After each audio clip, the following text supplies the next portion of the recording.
Greetings and welcome to a bitey and scratchy episode of Genre Grinder. I hope you had your rabies shots. I'm your host Gabe, and with me today is returning guest Arianny Pilarte. Say hello, my friend. Hello. Thank you for having me back.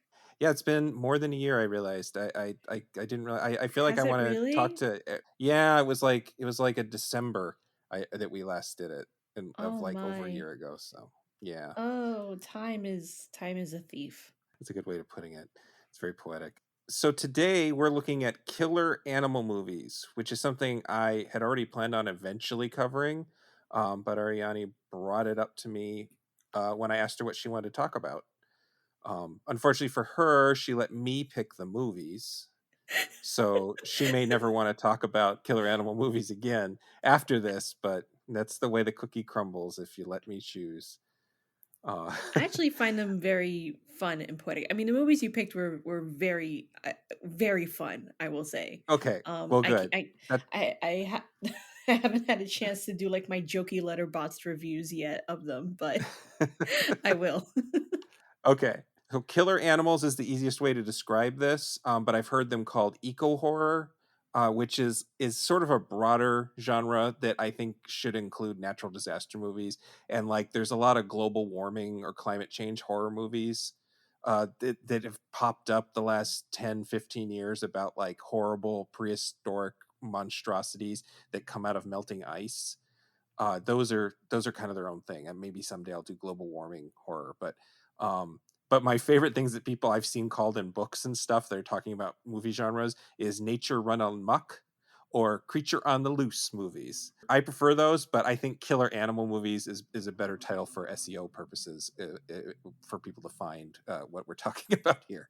Yeah, and everybody knows like the big ones like Jaws and the Yeah. birds, which is why like I was watching the birds because you were like, "Oh, I want you back on. Think of something we can talk about." And that always like stresses me out. It gives me like agita because I'm like, "Oh," I was like, "What? What could what hyper specific genre could I possibly talk about?" And then we were watching the birds and I was like, "Oh, this is a hyper specific genre."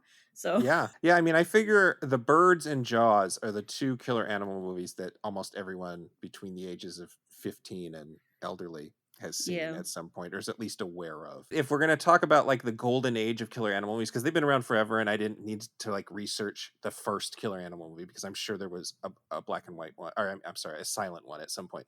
But I feel like after Jaws was a hit, there was a brief period in the 70s where there was like a golden era of killer animal movies, and they were like every drive-in the world had like a double feature of killer animal movies. But I should have maybe picked from that golden era, but I ended up just choosing movies I liked, and without realizing it they're almost all from a like 12-year period after that golden era, like the late 70s and mid to late 80s is where everything, and I didn't do it on purpose, but it sort of ended up having a sort of theme to it of increasing ridiculousness. And like, Oh, did they? once you've got like Grizzly out of the way, once you got that out of your system and you have to look for something else to do, then you come up with stuff like this. Is I think that might be what appeals to me about these four movies we're going to talk about. And you're right, they definitely, like, increase in, like, the kind of And that was an accident. schockiness. That's just because I wanted to watch them in order, in release order like usual. And it's not technically release order. I'll talk about that later. I flipped two of them, but they were the same year. They were just months apart.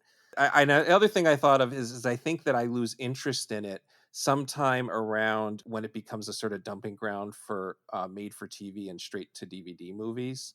Right. There's something about these jokey CG heavy Oh, movies that just like is the try tedious. hard ones, like Sharknado Yeah, and all that?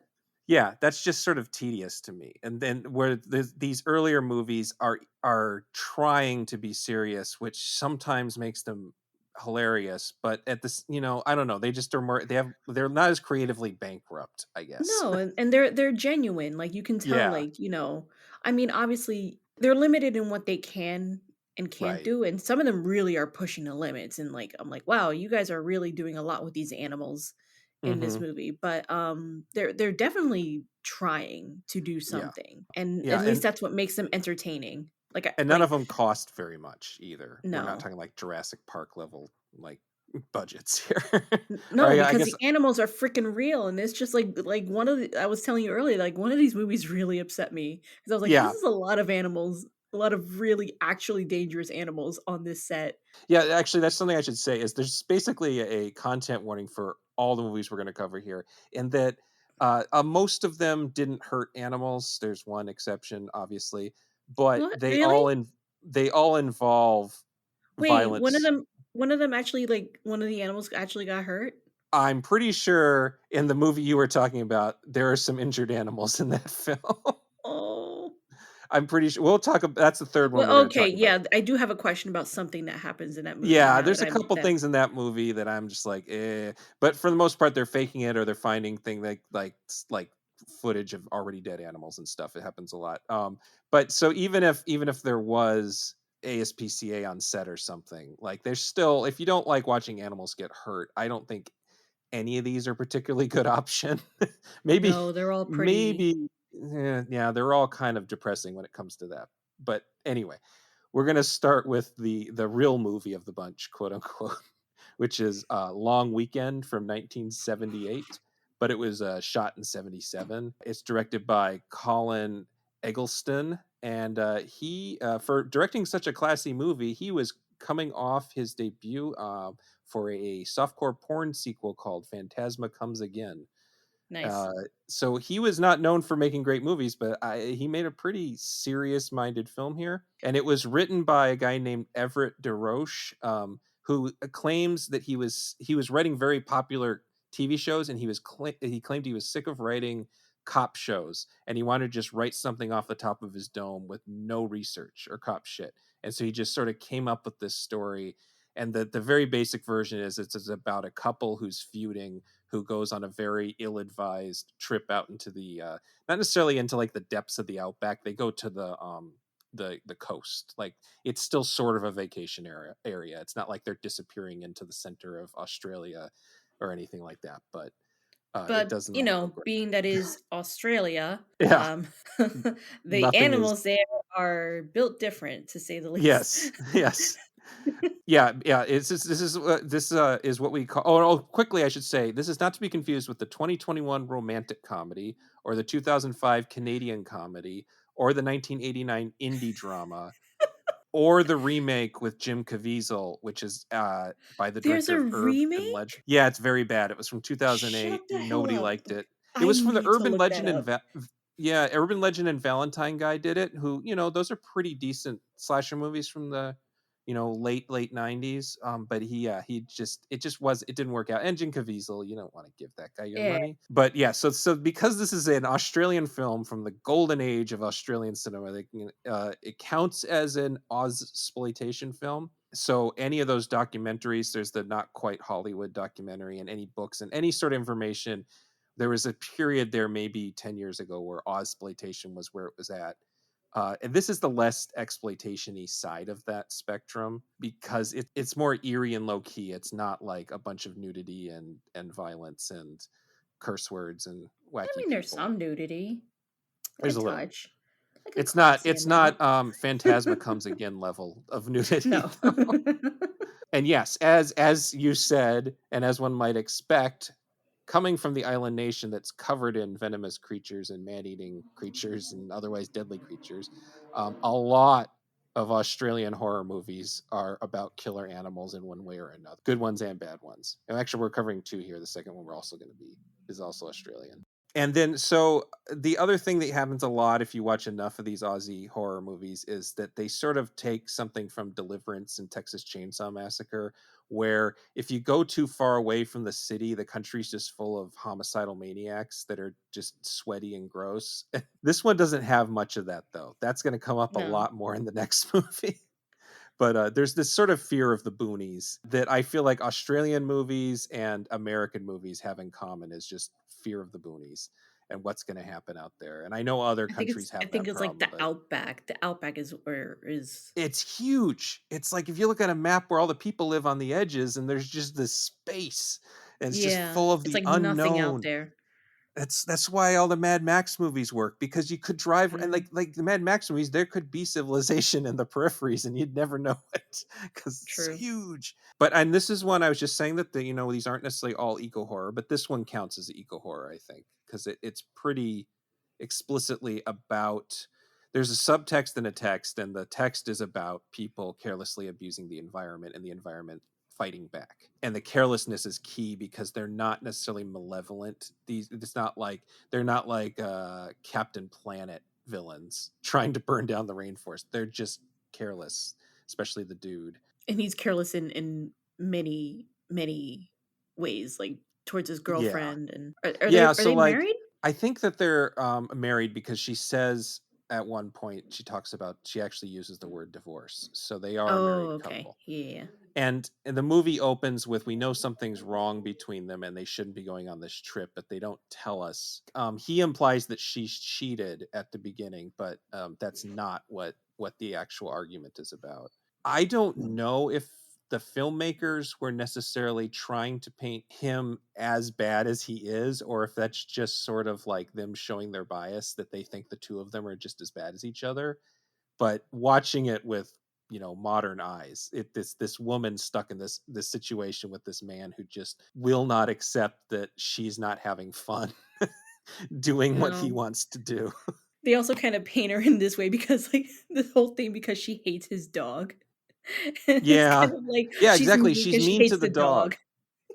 She's mean to the so dog, she's and just as she's just bad. yeah, exactly. They try to pull that off towards the end of the movie when they're leaving. She's like, "Oh, but she doesn't care about the dog, so she's just as bad." And it's like, "Yeah, but he was being a shit the entire film." So I don't know if those are Yeah. exactly even. I don't think of the guy in this movie as a misogynist. He's just an asshole. He's a No. boy. There's all this stuff where he's bought all this really expensive camping equipment. He's never gone camping before. None of the He, like, there's a refuses to funny ask for directions, he gets lost. I'm yeah, like, "Oh my g," like, "Alright." yeah, he's like, he's just a child. Like I don't remember what they say he does for a job, but they do have money. I remember he does something that makes them money, so he can afford to do this.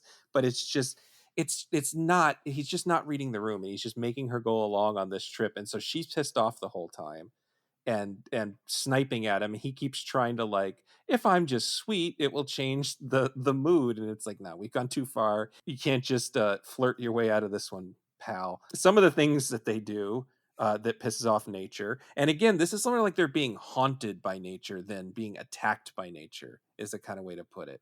Like the movie starts and his car scares some pigeons and he litters and his cigarette causes a small fire and Yeah, he the fire. he hits a kangaroo and doesn't make a big deal out of it. Apparently, this is so common in Australia that the camera crew didn't even have to make a fake kangaroo. They just walked down the road and found a dead kangaroo to film after the What? fact. Yeah, they like Oh, faked the running over part, and then the part where you see the dead kangaroo. There's just it's like raccoons out here in the Midwest. They're just a million of them. stop. They're like Yeah, pests, basically? they're like deer, from what I understand. They're like Oh, white-tailed deer out here, or what? no, mule deer. I can't remember what kind of deer we have out here, but they're like deer out here, where they're just big animals that there's a lot Yeah. of, and most people think they're cute, but they can be pests. They're Yeah, c no, actually, they'll fight you. Like, I've yeah, seen video of, like, kangaroos, like, squaring up yeah, with people, like Mike Tyson. I'm like, "Bro, yeah. why are they so And they jacked? got Like, that's crazy." they got claws too. They have Um, claws? yeah, they got pretty big claws. They dig. That's so cool and so Yeah. scary. First thing the guy does that makes him just really look like a childish asshole is he's chopping down a tree, and she says, "Why are you doing that?" And he just says, "Why not?" He's He just didn't chop it bored. for fire? He have yeah. She says, "We have firewood" or something like that, and she says, "Why are you doing that?" And he just says, "Why not?" This movie is kind of sets you up to like, if you saw a little kid doing that, you probably wouldn't care, but now you're like, "Uh-oh, don't do that." Well, And that's the the the thing. It's just wife's like it's like you're a grown person. Like, why? Why Yeah. even like He do all this figures stuff? she's spraying insecticide on everything. Yeah. Oh, Eventually all they right, all the bugs. Oh, and she steals yeah. the egg. Yeah, and she steals an egg. He just shoots the water for fun with his What crappy a little heavy metaphor 22. that is. Well, and then he shoots a dugong thinking it's a shark. I had And no idea what that animal was. I only know the a new dugong new is I kn basically a manatee. It's I basically a know manatee. Dugong from Pokemon. There's a Pokemon named Dugong, and it looks like a seal, and I was like, "Oh, that's the name?" Yeah, no, no, they're like they're basically a manatee from the other side of the world. They have slightly Okay, different faces, but got they're it. kind of the same creature.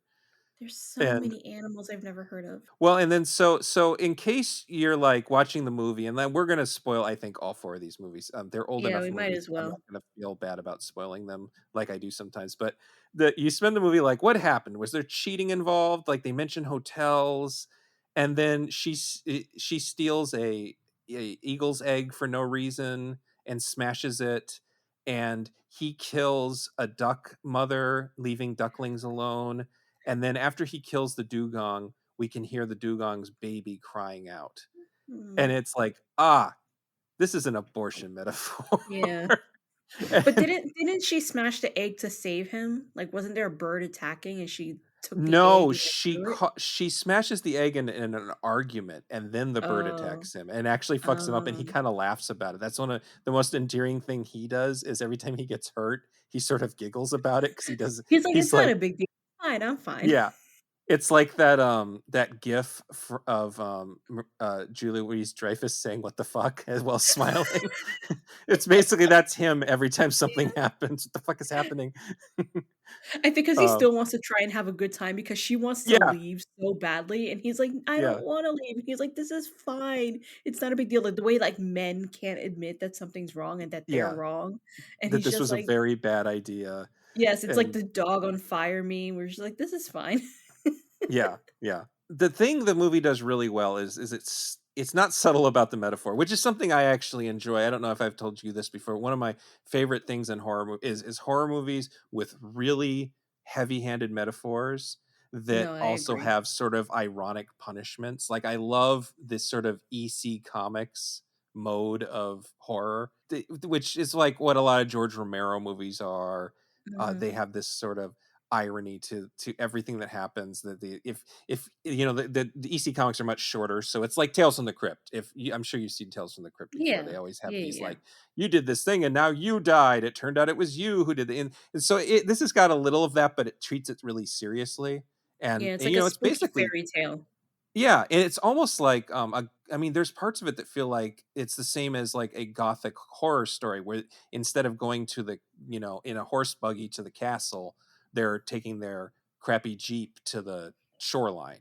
And there's like signs they're saying nobody go this way, and Oh my arrows god. pointing. It, like, pissed me off. I was like, "W this, like, you can't read? Like, hello?" Yeah, he doesn't. That's not for me. That speaking that's the Garfield meme. Who's that for? I don't know. Um Oh, and do you remember the joke I made? And you were like, "Don't spoil it for yourself." And I oh, was just like, "Did a dingo eat their baby?" You're like, "No." but yeah, so yeah, it's spooky. It's heavy-handed, but it's spooky. And the difficult balance that the director does is he has to make us afraid for these people, but also know that they deserve their fate in a certain way. Yeah. And that's hard to do. That's hard to make the audience kind of hate the audience, or hate the characters, but Now also wait. not want them to die. So she had an abortion, right? But Right. it's the abortion was not his baby. That I'm not clear on, because he implies at one point that it was, yeah, there was she says something about, you practically pushed me towards him. So there was cheating, but she blames him Mhm. for it. Right. And he also makes, but at the same time, even if it wasn't his child, he makes it seem like it's still his sort of right to tell her that she is or isn't allowed to have an abortion. Mm. So I feel like it doesn't fill in everything, which is probably good. We know we're just getting a slice. This is like a 2-day period in these people's lives. We don't Right. need I mean, I guess, we like, it is kind of like a more tragic thing because obviously, she had an affair, yeah, but she also had an abortion without knowing who the father might have been, yeah, which is kind of and like extra kind of like haunting, I suppose, because yeah. now they both have that hanging over their heads. I don't think that the filmmakers intended it as a pro-choice or pro-life movie. They just wanted it to be like, this is the haunting of Mhm. abortion, which is a common thing in horror Of stories. course, yeah. Um, I mean, I like that it's not, it doesn't give like a moralistic stance on that. It doesn't right. say anything good or bad about it. It just says this is a reality, and it's obviously like a complicated feeling that Hmm. she's going through, and that's genuine, And I actually really, really like that aspect of this movie. And something that's actually really nice is, as even though it is a heavy-handed metaphor, I like the idea of sort of connecting a crumbling romantic relationship with this sort of environment, like the animals and environment going mad, like even their food's like being attacked by mold. It's not just the animals, but it's like the microorganisms, and Mhm. everything is sort of, it's almost like the environment's feeding off of them.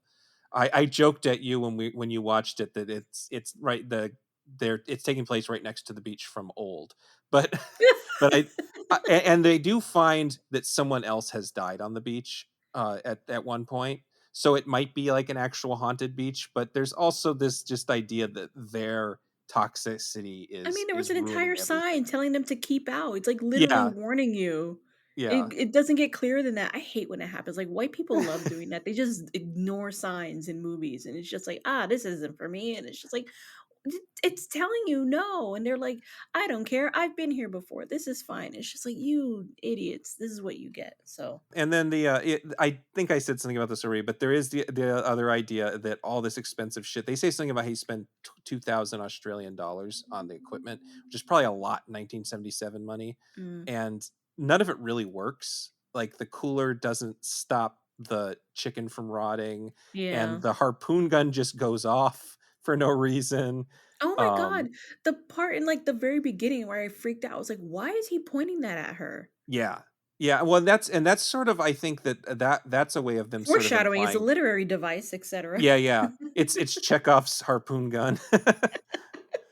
And they never actually give a real explanation for why this is happening on a sci-fi level, which is something I appreciate. You have to have a really cool explanation for your zombies or whatever. I like it better when they don't say it, but there are news reports on their TV and their radio throughout talking about some sort of nuclear tests and other things going wrong around us, like the city. No, see, But I it's missed really all of just, that it's all because background noise that just sort of makes things feel more eerie. It's not to yeah. the degree that like Night of the Living Dead does it, where we get all of our exposition from the television. It's just like this sort of like hint that something worse is going on in the bigger world. But it doesn't feel like apocalyptic or anything. No, But but that's also its own commentary too, like, "Oh, there are yeah, nuclear tests, and there's, consequences for nuclear yeah, testing on the environment as well as yeah, people." And animals. and We animals. talk we think so much about like, oh, there's these huge consequences if you do nuclear testing on just like people. They get, cancer and radiation exposure and stuff like that. But we don't really think about how that affects, Yeah, wildlife and water and plant life and stuff like that. We don't take that into consideration because we're so focused on like the human aspect. there are some really disturbing parts. It's not a particularly gory movie, but there's a really visceral part where she's just decided to ditch him and she's driving away in the dark, and these birds just keep kamikazing their way onto the Oh windshield, yeah. which I'm sure is supposed to be like the booth scene, the phone booth scene, and the birds. And then later, after she's disappeared, one of the birds drops her shoe on him. And it's almost like the bird's like, "We got you, gal, mate." It's pretty good. Yeah, and then the real ironic twists at the end. There's the way both of them die is Mhm. particularly, apparently the original cut or the original script, he survived, which would have been a terrible idea, I think. Yeah. Especially after she dies, he has to die. Otherwise, you end up with just is there going to be a big like police investigation as to why she's dead? Like, Oh, nah, yeah, you just that's got to true. kill them both. But also it's, it's I think he's the one that comes off the worst in the Yes. whole movie versus her. I mean, it depends on, I guess, how sympathetic you are because neither one of them are particularly good people or nice people. When he So, tries to hide how to take the car from her, like there's an off switch in this Jeep oh and yeah. he won't tell her where it is, because Hmm. that's just pure abuse on his part. He never hits her or anything like that. You can tell He's that very he knows. controlling. Yeah, you can tell he knows there's a line when it comes to physical abuse, but yeah, he's very controlling and he finds ways of putting her in a situation where she doesn't have a choice basically throughout the movie. It's a different kind of abuse for sure. Mhm. I But I have guess another if you wanna be sympathetic towards him, he's been put in a situation where she cheated, yeah. you know? Not that that's any excuse, Well, yeah, and but then she being implies it cheated was on sucks. it sounds like the way she said you practically pushed me towards him makes me think that like he thought this was like a wife swap thing and that he had a crush on it. And that's Mm, just where my mind went. There's also a very brief moment at the beginning of the movie where he's flirting with a woman on the street that like yeah, that too. is I think it's trying to put the idea in our heads that he is cheated, so we'll be thinking about that later. But Yeah, they yeah, never yeah. say anything about that. But I think that might just be planting ideas No, for I us. think she's punished more for being a cheater than he Hmm. is, but that's because it's not made explicit that he Hmm. also cheated. She not only did she cheat, she got pregnant Yeah. and doesn't know how she Yeah. got pregnant. Like it's just like if a woman does that, Yeah. oh, Exactly. so much worse, versus if he cheats and gets someone else pregnant. It's just like, well, of I want course to you did. say I wanna say the movie's aware of that, but I don't like to ascribe Assume. too much, I don't wanna assume too much about, older movies, especially exploitation movies, and their intention towards Women. women or other cultures or anything, I don't wanna assume Yeah. but from my point of view, I feel like the filmmakers had to have some of that in mind. He definitely comes across as a loser at the very least. He's Hmm. not good at anything. And he He's goes out like a loser. Yes, He yes. goes out in a way that he deserved. When I saw that, I was like, "Ooh, Yeah, can you imagine if the that's movie what you just ended get." with him leaving? That would have been such a letdown. It It would would have have been a little unsatisfying, but because like, I think because of the way he dies, it's kind of like, oof. They're it really like I was like they nailed it. yeah. They nailed the point home for sure. Now wait, we didn't bring up how he died. Oh, We didn't so bring up how either of them died actually. yeah, she dies, he gets frightened and accidentally harpoons her. And he's thinking like because the whole movie, the most supernatural thing in the movie is this crying dugong sound that's haunting them. That's basically her unborn baby crying is what it's supposed to represent. And so there's a lot of creepy noises throughout the movie. And he accidentally shoots her with the harpoon and then he just runs away and he makes it to the road and just as he's flagging down a car a bird flies into the driver's face and it gets plowed over. It's very similar to the ending of Texas Chainsaw Massacre actually, True, yeah. minus the bird. And you know what um sucks too about the dugong, now that I'm thinking about it? I'm like, that dugong is probably definitely gonna die. oh Cause yeah. when I went to And Galapagos years ago, like at the end of 2021, we saw a lot of sea lions, which, mhm. I know are not the same, but they're kind of like If anything they're from. more capable than dugongs are. Yeah, yeah. But we saw quite a lot of sea lions and we saw some babies. And there were some babies that we saw that were dead or dying. And there was one baby sea lion I'll never forget. This poor little thing was so Yeah. skinny, and had flies all over it. I was just like, oh no. But it was still alive and it was still moving around. And like we asked, like the naturalist that was with it, it was just like, hey, this one looks really like, sick. And they're like, yeah, they're like, the mother is probably away trying to get food for it. But if they can't get enough food, they can't really like come back until they have enough to feed it.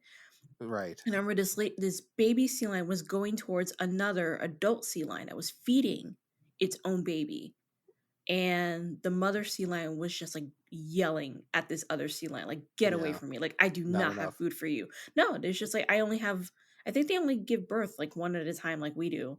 So it's Hmm. just like they're not gonna waste their milk or whatever on someone else's baby. They're only gonna feed their own.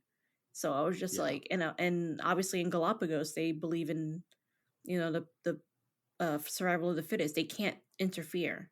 They can't Yeah, do as nothing. natural as possible, yeah. Yeah, they can't really interfere and save the baby sea lion. It's just like it's how things happen there. And I'm just like, this sucks, but I get it. So thinking about that baby dugong, I'm just like, oof, Yeah, and there's a he's very brief fucked. shot of baby ducks after he shoots their mother, when he's just shooting off into the water. So it's between the eagle egg and those two things. There's three natural metaphors for either parentless babies or babies that have been killed and Mhm. parents are upset. Yeah, yeah, they really drive it home. They sure do. Yeah. But I um, mean, do you, this is really good and very yeah, thematically strong. yeah, and I think it's just like a genuinely good, like horror movie from the standpoint that it's scary, but not necessarily flashy horror movie. Which, if you don't have anything else to say about Long Weekend, Razorback from Oh my. 1984 is Oh my lord. absolutely flashy as you can be. That Um, opening scene, I lost my mind. I was like, "What just happened?" I was like, how did so much happen in so little time?" Do you yeah, wanna explain what happens in this opening scene? Because I was well, shocked. I'm trying to remember the order of events here. This is about a killer, a giant mutant Razorback, and I mean, there's other stuff going on in the story, Now, but explain a Razorback because I didn't even know what that was. I a was like, "Razor." Razorback is I I thought that was believe the a name. I thought that was like a nickname they gave him, like, "Oh, his," like, it's like how the shark in Jaws is Bruce. I mean, I know no, it's in the no, set, but, like, I don't remember. I could look it up. I don't remember if they're pigs or pecaries. I think they're they're bold. pecaries. Or they're boars. Yeah, I guess that's a third option. But they're not nearly as big as the one in the movie. The one in the movie is like 3 times larger than an actual And it's Razorback not, and would he's be. not big because of any, like, scientific reason, is No, he? he's just supposed to be like a mutant. I think he's just like a naturally occurring mutant. But he's so big that at the beginning of the movie, he rips up a house and kills a child. We don't see him kill the child or it. You're Um, you're you're underselling this because this freaking pig, you don't even see it. Like, you see, like, a shadow of it mhm. basically. Because 'cause I'm like, "I don't know what this is. I don't know what a razorback is." I went into this completely blind. I looked up Okay. nothing, and this pig runs through this house, steals a baby, and, like, it's like it runs through the house so fast. Like, this scene takes, like, not even, like, 20 seconds, and he rips a hole through the house, and it is, like, comical how this pig Mhm. has destroyed his house. Everything is on fire. It's like the Like, Tasmanian devil or something. it is Like, it is yeah. bonkers. I'm like, and then the grandpa runs out, and it's just like, "No," and the whole house is on fire. It looks like Gone with the Wind. I'm like, "Are you kidding me? Is this how the movie opens?" I was like, Well, what is happening?" here's the backstory here. So this was directed by Russell Mulcahy, based on a story by Peter Brennan. Just put that out there. I don't know who Peter Brennan is, but give him credit. Mulcahy is a important and you might not know this, but once I say it, you're going to go, "Oh yeah, that makes sense." He was a very important figure in early music videos. When people talk Like about the MTV MTV, era? yeah, when people say the MTV style, and when critics whined about MTV style in the 80s and 90s, they're talking about Russell Mulcahy's and his people. It wasn't until like David Fincher, well into the 90s, that you have like, "Oh, these guys are actually really good." Like they were just the trash because they were all style, no substance, blah blah blah blah. Mhm. And That makes sense this because, like, yeah, I can see it, like, in this movie, like, it looks very. it's so stylized I mean, Mhm. to the point where it's ridiculous, and it's like I mean, the other movie had this sort of comic book, the EC comic irony to it. This is the physical manifestation of comic book panels. It's so colorful, and the angles are so extreme, and it's like almost like Sam Raimi stuff when it Yeah, I comes was to gonna the bring that up. I was like, it's very Raimi, like, type of yeah. stuff thrown in here. Yeah, the pig might as well be the Evil Dead force at some points. Yes. Apparently the pig thing didn't work, just like the Jaws thing, and that's why it's not featured that much, but it feels like it was all done on purpose just to Like, keep it's it a out of big frame. animatronic pig. Yeah, and it just didn't work well. But it feels like they absolutely did everything they did on purpose. But I'm going to run down a couple of Mulcahy's greatest hits here. He directed the first video ever shown on MTV, which was Video Killed the Radio Star by the Buggles. No way. He he did Turning Japanese by the Vapors. He Oh did my god. Empire State Human by the Human League. He did Wonderful Christmas Time by Paul McCartney. I love He that song. did I know everybody hates that song, but I but love it. I don't know what that video looks like. I know a lot of these though. He did Tonight I'm Yours parentheses Don't Hurt Me from Rod Stewart. He did Mulcahy did a lot of Elton John videos. His Yeah? most Well, he did Billy Joel's Pressure, which I and you might hate me for saying this. I can't remember if you're a fan. I actually hate Billy Joel quite a bit, but No. Pressure is a great song. I love that song. I think we have talked about this because And Pressure is I a cool music video too. And then he did Def Leppard's Portia's Sugar on Me. I used to love that song when it came out. It's I probably mean, it's a fun terrible. song. Yeah. I would do that His song at karaoke. his big claim to fame though is Duran Duran. He was Duran Duran's go-to guy. So he did Rio, Hungry Like the Wolf, all those Duran. I mean, into the '90s, he did all Duran Duran's music videos. Nice. So, and then he did Queen's Princes of the Universe, which was the theme song to The Highlander, which was the second movie he made right after Razorback. Uh-huh. And so we're talking a lot about this, but this is just like, this is a guy who wants to make a feature film, and he's offered, some guy wanted to make a Jaws ripoff. They called it Jaws on Trotters. I'm not including this on that Jaws without the shark episode I mentioned earlier because I don't think it has a lot in common with Jaws personally, other than the No, it hunter doesn't. guy. And the hunter guy has way more backstory than Quint has in Jaws. He has way So more pathos, yeah, you I know? don't think there's that much in common. There's one scene where the main character, I haven't even described the plot yet, but the main character actually gets refuge from smaller razorbacks in water because they can't swim. So it's like an Mhm. opposite Jaws situation. That was kind of neat. But it's very rock and roll movie from a rock and roll director who basically had one real hit in his career, which was Highlander, but has continued making movies.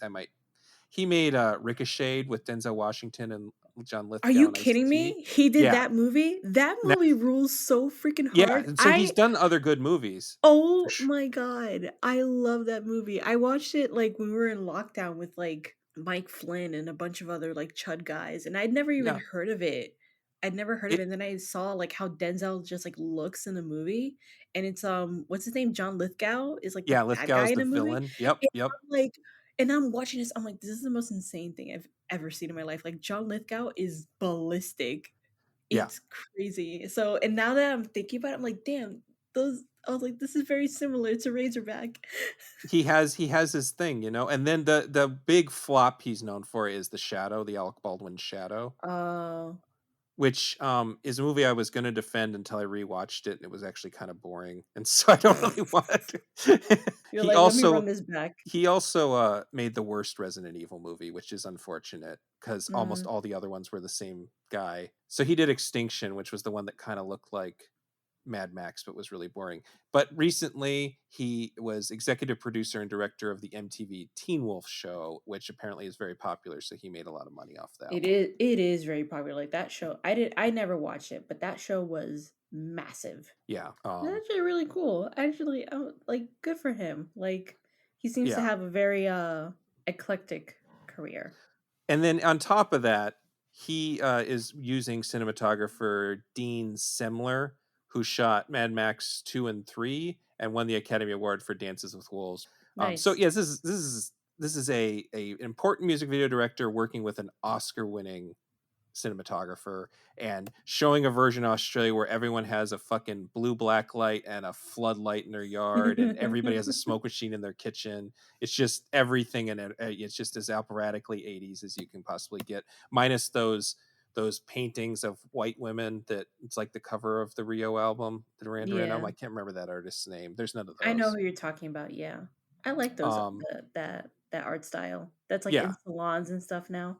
Anyway, so the plot really quick is, yeah, this guy's baby is killed, and it's a sort of tongue-in-cheek reference to the whole dingo ate my baby thing, which was a real event where a woman's baby disappeared and she blamed a dingo, and there was a whole There was, like, a murder um trial and stuff, yeah, there's a right? whole trial, and so the trial at the very beginning of this movie is sort of a tongue-in-cheek reference to that.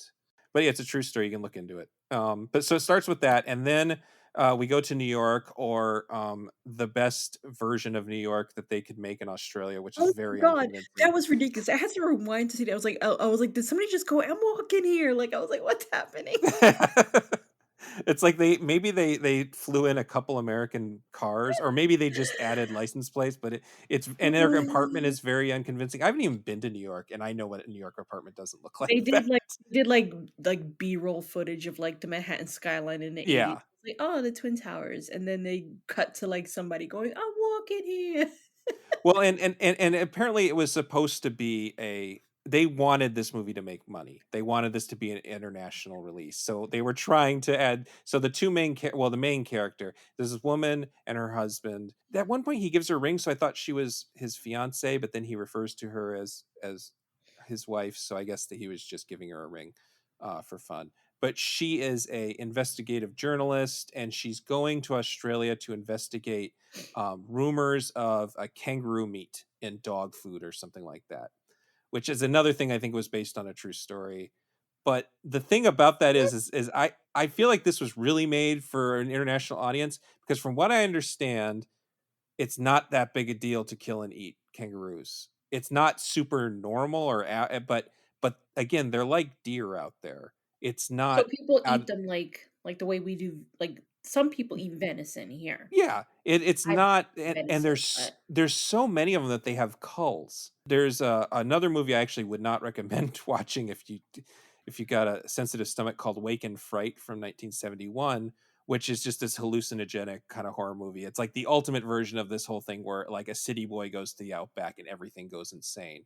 But there's one scene where it's borderline unwatchable where he goes on a kangaroo cull and the filmmakers just went along and filmed them mowing down like dozens and dozens of kangaroos. This movie does not have any on-screen animal killings. There's like some carcasses that I don't even know if are real, but they look it's really like real. they might be, and but it's like they make this big deal about how this is like so awful that this woman would come all the way from New York to invest this animal rights uh, investigative journalist when it's just it from what I understand, it just wouldn't be a big deal. Like maybe it would be like if they put kangaroo meat in something without telling people it was kangaroo meat, it would be a big deal. Like I remember the rumor of horse meat being in dog food in That was, like, a America. huge, like, story, I Right. remember.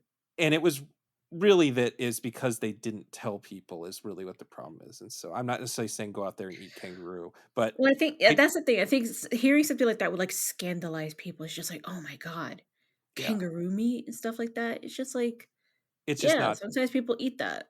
but it's so funny because it's like it turns out that it's this whole underground operation of these two really skeezy characters have this whole like underground facility where they just grind up kangaroo meat and it's just like this big industrial machine and it's Okay, like I have a dank. thing about that where it's just like, alright, so this, like, underground meat grinding organization thing that they have where they're, like, Uh, killing animals and grinding them. Why do they have signs everywhere I telling, don't know. like, where their factory is? And it's just like, "Oh, It's here." so big you can't hide it. You can't. Yeah, It's a huge it's like thing. this big factory that looks like it's from, like, a freaking, F.W. Murnau, like, movie. I was like, it Hmm. looks like the freaking cabinet of Dr. Caligari. Like, what And is there's this? floodlights everywhere. Again, there's floodlights everywhere in this thing. Yeah, Yeah. and they have big signs that says Pet Pack. I think is, like, the Hmm. name, I guess, of the company that sells, like, the dog food, and it was just Yeah. like, "You guys are not doing anything to hide this at all." And No. so, the investigative journalist, she goes down there, and, of course, I guess because she's American, everyone just looks at her like, "Hey, what are you doing here?" Like Yeah. It's like an extreme version of all the other movies where an Australian person from like Melbourne goes out into the outback and nobody trusts them. Yeah. They made her an American. It's, like, leaning into that what's it called? That stereotype that Australia's just full The of criminals. bogies. Yeah. Yeah. And so she goes investigates and she's getting chased and it's very there's a pretty upsetting scene where she's captured and they're threatening Well, to he assault her. before that, before they get Before into that, that. because that scene was actually, like, very upsetting, very, like, I was just like, "Oh, this is, like, that's crazy." Yeah. But the It's an scene intense scene. before where she gets caught, like, outside their window, I was just like, "You guys are" I was like, Was this a take you guys decided to go with?" Because I was like, "You guys don't seem" I was like, "You guys just seem pretty calm," because she's just like she's like she has, like, the camera she's not even with her camera guy, because it's her and a camera Yeah. guy, right? Yeah. She decides to go Yeah. by herself to follow these guys as they're bringing like their animal carcasses to like the canning factory, and she's just shooting it on her own through the camera. And one of the bad guys. I forget which one it is. They're like brothers or something, right? Yeah, I don't know if they're related, but they're definitely like There are a no, no, no. duo. There are brothers because like the guy was like yelling at the end. He was like, "Where's your brother?" And it's just like Oh, I he think that does. Okay. yeah, yeah. So he like busts through the window and it's just like it's like they're like talking very calmly at each other. He's like, "What are you doing here? What do you think?" And she's just kind of like, "I just like," and I was just like, "Why are you guys being so calm about this?" Like, Yeah. I don't know. Yeah. It's That not like scene kind of anybody made in me town laugh. is looking to protect her. Like everybody wants her to No, leave. It's yeah, one of they those do. situations. But Uh, anyway, yes, to continue, after that, they chase her and they try to, like, assault her, and it's just like, they try to assault her, and it's, and like, the longest scene. I was like, "Oh my god. Like, how much longer is this gonna go on?" yeah, it's well, it's really intense. And so the thing Christine brought up that I should have caught because I end up talking about this on the podcast all the time is I think that that is a reference to Psycho, and that Psycho kills the who you think is the main character at the halfway through the movie, a little Yeah, less yeah, than yeah. halfway through the movie. And so I think what the filmmakers were trying to do there is the audience is waiting for this woman to die because she's asking all the wrong questions. And we've all seen Psycho, but then they're like implying, oh, she's going to die in a really awful way. And I think it's just them like sort of tactlessly trying to really wind up the audience.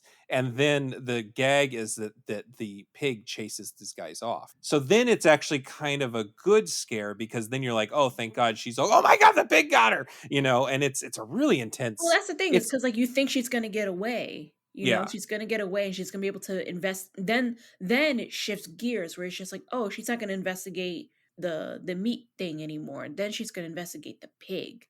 You yeah. know? And you think But she's then gonna solve the mystery of, like, the pig, eating this little boy, and it right. turns out, no, that's not the case, she gets eaten. And That ew, whole the thing is eating like is a so red scary. herring. Yeah, yeah, and and I think that they were basing of all the Jaws things, I feel like that's based on the first scene in Jaws where the woman has Jaws right under the Yeah, water. but you don't hear, like, the crunching and, like, Yeah, well, yeah. So yeah, I think that is a sort of Psycho thing because then just like in Psycho, the husband comes looking for her, or the fiance in the case of Psycho. It's funny because this guy, there is a he's Gregory Harrison is the actor's name, and at the time people would have known him as Trapper John MD. He was also on Falcon Crest. But do you know who Mulcahy wanted and who the producer thought didn't have the international appeal to hire? Jeff I'm Bridges. scared. They Jeff wanted to hire Bridges. Jeff Bridges? Yeah, Mulcahy's like, I don't know if they actually would have gotten him. He wasn't super duper famous in 19. I mean, he was famous. Don't get me No, wrong. he's like a nepo baby, you know? He Yeah, had he had name he's recognition. famous. But yeah, they could have probably afforded him at the time, and they didn't get him for some reason. I don't think Gregory Harrison's bad, but just imagine Jeff Bridges in that role. I mean, I just have a vision of Jeff Was Bridges it now, that and I'm like, that could have been I kinda just goofy, but who knows?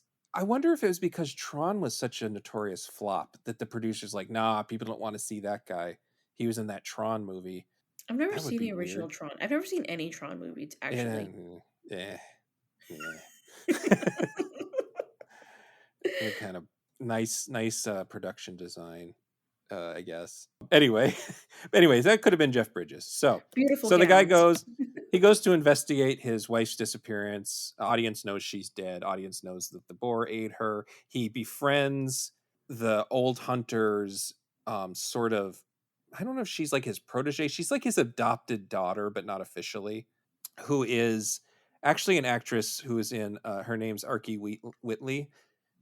She's in Mad Max 2. So she's Nice. kind of like a face that you recognize from Australian movies. And apparently there's a story, there's a very brief shower scene with her, and she didn't want to do it. And they did the thing where they say, oh, it's okay, we'll get a body double. And then they let one of the production assistants slip, like, ugh, the body double has a lot of cellulite. And so she changed her mind and said she wanted to do it. So they You're never actually kidding. had a body double. They tricked her into it. But they But didn't it's even show very her brief. butt. Yeah, it's very brief too. Like you That's see the her, thing, it's like they don't show it's not like the kind of shower scene where you're like, you expect to be like there to like they don't really show it's not anything. It's all just like there's no ogling time. There's just like a sort of like just brief glimpse of her. Yeah. It's just because there's an outdoor shower. We see him in it too. It's like equal opportunity, I suppose. that scene was so silly to me too because it's like he scares her while she's in the shower and it's an outdoor shower, which is funny because like my grandma had one of those like at her house in like the countryside. So I'm like, oh, okay. I was like, that's neat.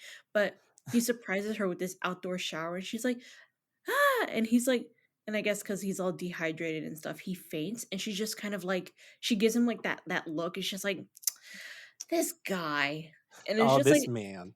oh, it's just like, hello, like you should be more upset right now. But she does that kind of like, oh, this I think she this. even spits out some water, like, in exasperation, if I'm remembering correctly.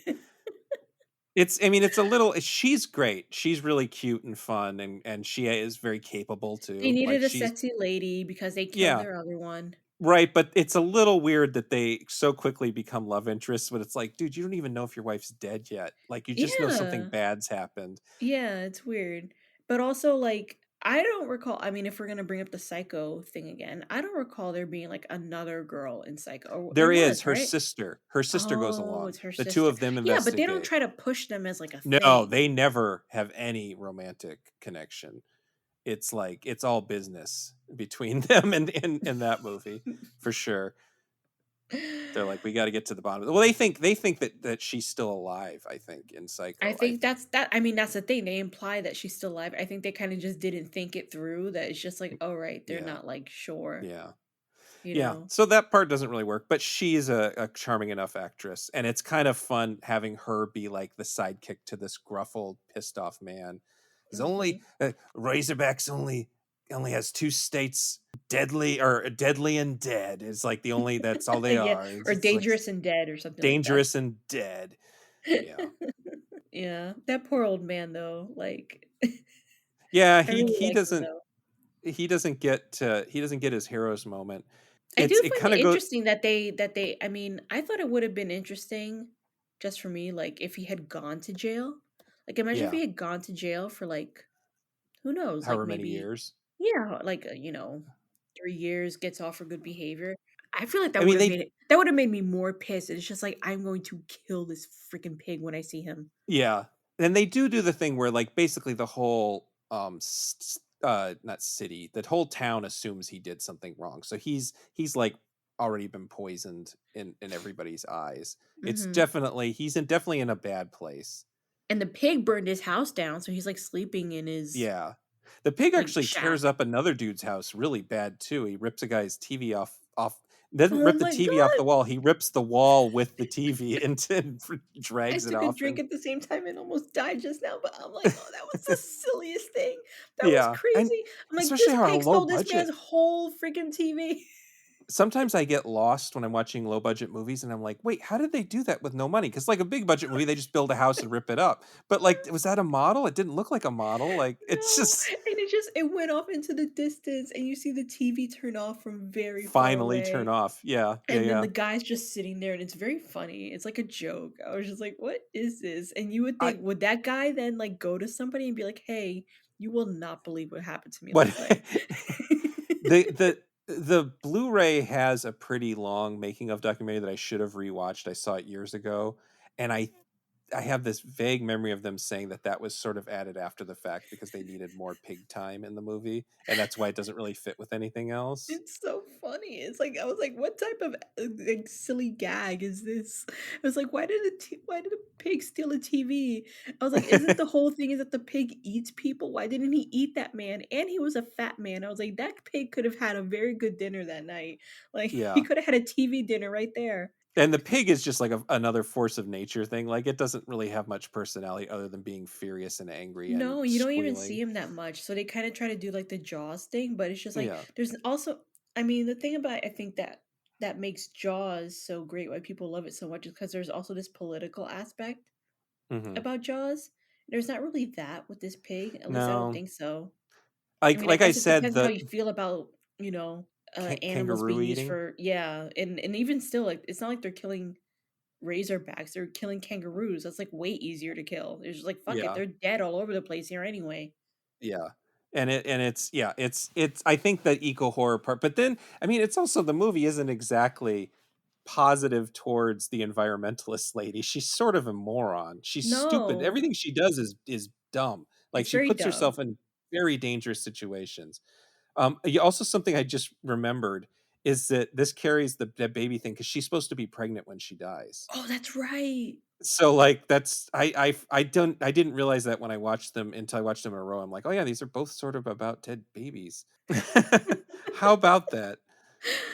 Oh my god. Well, because it makes it more tragic, I guess, that, this woman dies. It's like it's not sad enough that a woman died. She also had to be pregnant on top of it.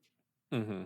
And like a lot of like good zombie movies and good monster movies, the monster's not really the bad guy. It's the humans. It's the shitty humans that are the bad guys, putting themselves in bad situations. And like you can tell who the bad guys are based on how obnoxious their laughs are. Like the worse the laugh, the worse the villain, Well, the basically. the two brothers are like the biggest morons, and it's just Yeah, like they're barely they barely function. Like they only know how to process be bad. That's be all they bad and do. process kangaroo meat. That's all they know how to do. That's their lot in life. And they And live in and and these assault women. tunnels and they just get I mean, the dude's not he's just a guy and he just like after he has this whole like walkabout bit, which I'm pretty sure is a reference to the Nicholas Rogue movie Walkabout, Mm, which is like the Australian new wave Australian movie. movie, yeah. Yeah, it's like after that movie came out, Australian movies were like, oh wait a minute, Yeah, maybe these sorry, are Baz special. Luhrmann, you did not have a chance. Well, Baz Luhrmann probably owes a debt to Walkabout. I would say, like, I don't think we would have movies like what's his early movie, Strictly Strictly Strictly Ballroom, Dancing, Strictly Strictly Ballroom. Ballroom. Yeah, yeah. I Strictly don't think Dancing is the competition show from the you UK. wouldn't have had Priscilla Queen of the Desert without it for sure. I Mm. mean, yeah, but yeah. So the villains are not even good at their job, and the dude who's not even super powered or trained or anything takes them out. It just scares the shit out of him, and yeah, it's got this breakdown where he goes on a walkabout, and it's just style, just for days with not much substance. But yeah, there's not a lot of subtext in this one like the last one. And I made a short list if people like the idea of Killer Pig and Peccary and Boar movies. There were quite a few made in the post millennial era. I don't know why, but there's one called Squeal from 2008 about a human pig hybrid. I haven't seen that one. What? Pig Hunt from 2008 as well. There's a Korean movie called Chaw that I have seen from 2009, which is pretty good. There's one from 2011 called Prey, and there's a one called Hogzilla from 2014. Apparently that one's a mockumentary comedy. The idea that it's a Oh. mockumentary comedy sounds interesting. And there was one in 2017 called Boar that is a pseudo remake of Razorback that I have not seen. Incidentally, the movie Pigs, which we covered previous podcasts, is not about killer pigs. It's about pigs that killers feed the bodies to after the fact. So I don't think that. Do you have I did anything like else? I No, did go. like the scene where, like, the little baby pigs kinda, like, knocked down the guy Yeah, from the fan or whatever, like, yeah. The he climbs up to sleep on, like, those, like, fans that you see in, like on, like, farms, Yeah, and, like, I the guess little they're baby windmills. pigs. Yeah, They're to measure or weather wind. vanes or something like that. Yeah, they're to measure where the wind's coming from. And I think they're mostly just decorative. Yeah, but he climbs up there to sleep, and then the baby pigs just, like, knock him down. I'm like, "What is They're like, happening here?" Like you think you can get away from us, huh, buddy? Huh, buddy? Yeah, those are like normal size razorbacks. Those Now, quote baby pigs. I'm That's what they look thinking, like normal. do you remember, like, the Silence of the Lambs sequel? Was it in Hannibal where they had, like Yeah, yeah, where Gary yeah. Oldman has, like, those pigs that, like, eat people? Huge boars. Yeah. Do pigs eat people? If you feed them to them, yeah, pigs will eat anything. They can eat bones and stuff. It's also a Okay. thing in Deadwood. That's how they get rid of bodies on the show Deadwood. Are Is you kidding me? Yeah, there's a Chinese guy who runs a pig farm, and that's where they dump all the bodies because the pigs just eat them all. Uh, That's crazy. Because that's the yeah, thing, I and just thought about that because I was just like, "Is that something you have to teach them to do, or is that something that they I think do?" that Because I'm like, they'll are they eat. carnivores? They're Or herbivores. They can eat whatever, and they got strong jaws. Like, yeah, they'll just eat so stuff. they're Like, I earth think so they're so what is it? What is it when they eat both? We eat both. What omnivore. Sorry, I meant omnivore. omnivores. I said herbivore. I meant omnivore. Okay. Yeah, yeah, yeah. Yeah, yeah, Okay. they're So you can omnivores. They'll eat whatever. that's crazy. But like I mean, boars specifically or like no, no, any any species of sort of pigs? pigs. Yeah, like if on farm pigs eat all sorts of weird crap with depending on who the farmer is. I think most of them I eat pig guess that feed, but you explains why certain cultures don't eat won't eat them. pork. Yeah, yeah. Yeah. That's why they're considered Because filthy. yeah. No, because I get it. I mean, like, because cows and chickens, they just eat Though grass technically and chickens weeds. also eat meat too. That it's weird. Yeah, but They're not weird not like as a creatures. main diet. No, Like, they just if they see a mouse, they'll be like, "Oh, cool, what's that?" And then they'll just put it in ugh. their mouth because they're Eh. stupid. They're very stupid. They are stupid, but pigs are very smart. Pigs are Pig, smart. Goats are smart. um, I Cows mean, are yeah, reasonably smart. yeah. I guess that explains why some cultures do not eat pork. I didn't know that about pigs. I thought that was something that was just like, Yeah, they won't like, as far as I know, they don't like hunt people. I don't think they hunt anything really. I think that they're opportunistic feeders. uh, Yeah. relatable. Yeah. Yeah, exactly. Well, like that's what humans are basically. And we do some of us hunt, but most of us don't. Anyway, that's Razorback. Great movie. Yeah, it was Um fun. Moving on to a movie, it was technically released before Razorback, but same year, and it felt better putting the two Australian movies next to each other. So going from a great movie to a movie. This is Wild Beasts from 1984. It's an Italian movie. Its Italian title is Belve feroci. And it is AKA Zoo Terror, which is a much, much better title than Wild Yeah. Beasts, which is not very descriptive. And because this is an Italian movie, it was shot without sound and dub, so voice quality is a little weird, and the voices don't match the actors. Okay, so Th- basically all the actors on in this movie are, I mean, obviously they're dubbed by American actors. Yeah, and the version we watched was the English dubbed one. I think these are mostly Italian actors, if I remember right. This was a movie really made more for Italian audiences, so they didn't include like, a couple of Americans for the international sales or anything like Mm, that. But yeah, it makes it, if you're not used to Italian movies, it's sort of a strange sensation because it's never the lip sync just never matches, and you just sort of learn to ignore it. yeah, Um, I didn't really notice it too much because I just kind of like, I was like, yeah, this is a foreign movie with yeah. American actors dubbing over it. So I'm just like, And I'm it's funny if weirdly you've seen accustomed to them. So I just kind of was just like, all right, whatever. if you've seen enough Italian movies from the era, a lot of the voices are super recognizable. There's only like a couple dozen American actors that dub these things. So like you'll have the Mm. same voices over and over again. It's kind of something nice about it.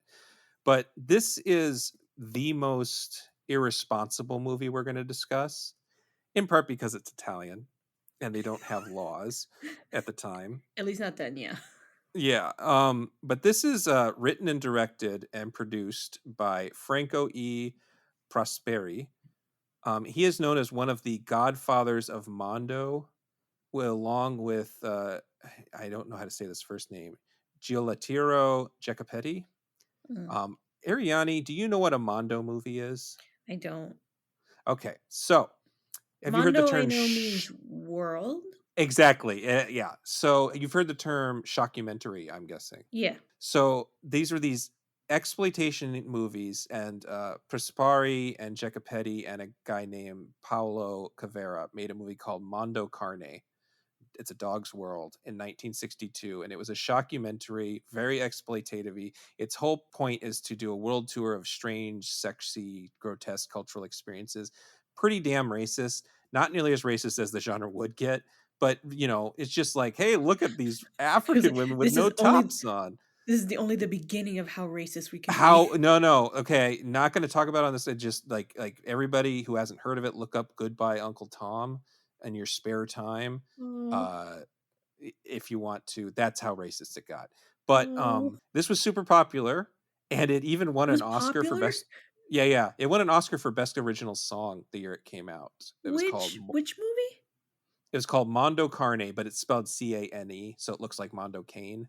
Oh. 1960. So it was popular worldwide, especially in Europe and Asia. And so Italians are famous for going, "Oh shit, this made $1. Let's make 7,000 of them quickly as we possibly can." Just like spaghetti westerns, they made a Uh, million spaghetti westerns for like yeah.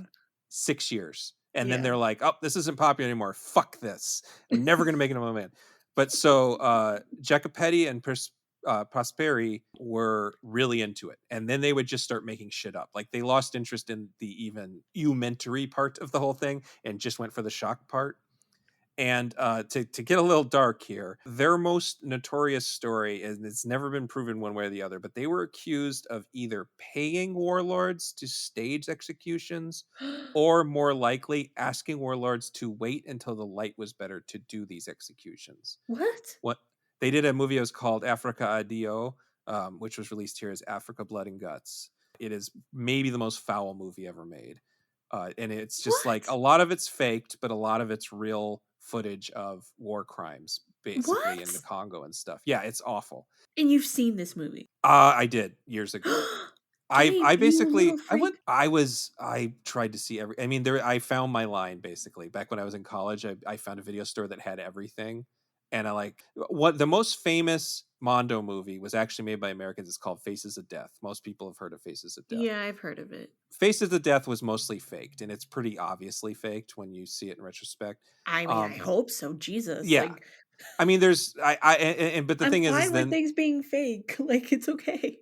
yeah, I mean, there's other things that I watched in college that were not fake. There was certain things where they would just compile actual footage of people dying on television, and that was like my line. That's when I had to stop watching those.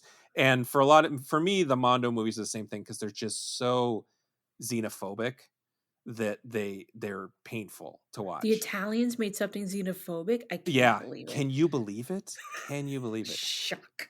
And so the Mondo movies sort of lead into the Italian cannibal movies, which you might have heard about. The what? Both Italian cannibal movies. Have you ever heard of Cannibal Holocaust, Cannibal No, Ferox? Okay, so no. these are faked movies, but they're also quite racist. They're movies about white people, sometimes Italians, sometimes not, going into the bush, running into cannibals, being killed by the cannibals. Yo, like, of course, the people who invented fascism did this stupid Yes, shit. Like, yes. yeah, And the funny thing about cannibal movies is it's almost always from the point of view is I wonder who the real cannibals are because look how awful these white people are being too. But then they get eaten by savages, so it's like, yeah, I think we know where you stand on this, buddy. Don't even that's pretend. But Cannibal Holocaust crazy. is like a really well made movie. It's one of the Oh, first good. found footage horror movies. The idea is a camera crew has gone to exploit cannibals Okay, all and gets right. killed I by mean, them. obviously, nobody gets actually cannibalized, but they're trying to make a No, point, but right? Nobody the gets cannibalized, right, Gabe? nobody gets cannibalized. In fact, it was a big fiasco. You know, I'm never going to cover Italian cannibal movies. They're just too gross. So I'm just going to say, yeah, it was a whole conspiracy. There's a whole thing where they actually paid the actors. It was Blair Witch is in line with Cannibal Holocaust. They paid the actors to just not make public appearances for a year. And so some people were like, did these guys die? And so there was a whole court case like where they had to prove that the actors didn't get killed Oh and my eaten by god, cannibals. I'm So, but dying. I have a point here. I'm actually staying on topic this time. So you have the Italian cannibal movies, which come out, they're fictionalization that comes out of the Mondo movies. The two things these genres have in common is because it's cheap and because there's not laws against it, they would have animals attack each other or be killed for real on screen. That's what makes most of these movies unwatchable. Is that you'll have these goofy scenes of people getting killing each other and it looks really fake, but then they'll just toss in an animal getting killed for food or two animals fighting each other who wouldn't normally be fighting each other in nature. That's what keeps most people from being able to watch these movies, and I absolutely do not blame them. Cannibal Holocaust is a brilliantly made movie, but it is so morally bankrupt that I would not recommend anybody see it unless they're Cool. really curious about how found footage came to be or whatever. So that brings us to Wild Beasts, which is Prosperi trying to make a just straight horror movie. He's trying, I'm going to make a fictional movie with a script. What should it be? Well, I have all this experience filming wild animals attacking each other. So I guess I'll just make a movie where Make a wild story animals around it. attack. Yeah, Yeah, yeah. and No, it seems like the main character is being played by an actor who was at one point a lion tamer, so he kind of knows what he's doing. But otherwise, they're really putting people in very dangerous situations with not domesticated or tamed, but zoo animals. So, like, you know, they're probably well fed and relatively calm and aren't going to attack you, but you can't know that. yeah. And so it feels so irresponsible. The whole movie, you're just like, what did the behind the scenes of this look like? Like, well, have you heard the story of the movie Roar with Tippi Hedren? from the birds, actually. I Um, think I have, but it got a you know. re-release. It was this movie that her and her husband made, and it was supposed to be about a couple that Oh lived on wait, a she got ranch with a mauled bunch on of camera, didn't she? everybody did. Oh, Her daughter Melanie Griffith got it mauled. She was because the whole movie was shot with their family in the acting roles. She got fucked up. Jan de Bont was the cinematographer. He got his of skull ripped course. or his scalp peeled off. What? Uh, I mean, it was bad. It was By really bad. one animal. Yeah, just like because even when they're playing, they're such powerful that big cats are so powerful that even when they're playing, they skin you basically. Like, haha, hee hee, oops. It's like it's just the way it goes. And so that's probably the most irresponsible movie ever made. But Wild Beasts, I mean, there had to be some behind the scenes stories that we just don't know. Oh no, Um, this movie looked insane because I was watching it earlier and I was like, there's so many I was like, these animals are not like fake. These are real yeah, actual animals. These people are holding tigers and there's polar bears. And I'm like, that's not a fake polar bear, that's a real polar bear. it's a I'm like, real polar bear. where did they get a polar bear and how did somebody let them use a polar bear? There's all I these think it like was just a zoo elephants. animal. And I'm just like, I'm like, this is crazy. I'm like, I can't. And like the people are like 2 feet away from them. They're like arms. Yeah, I'm like, oh my God. Okay. The thing that got me was like right at the start, right? I think it opens with like somebody like chopping up like a horse or like a horse's head. yeah, I'm they're like, is that a feeding. real horse?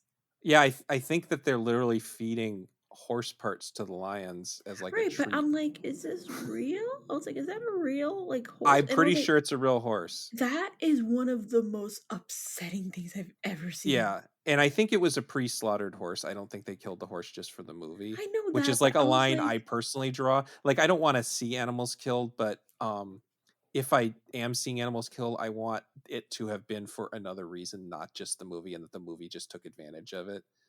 but I was That like, makes it I was like, I don't like that. I don't like that. I was like, that's crazy. no. I mean, it was very brief, but I was like I literally kind of like rewinded it because I was just like, wait a minute. I was like, is that real? And It's then a like real all the dead other horse. I know animals were that real, much. and I was like, oh Yeah. my God. I was like, what And I is can't this? imagine.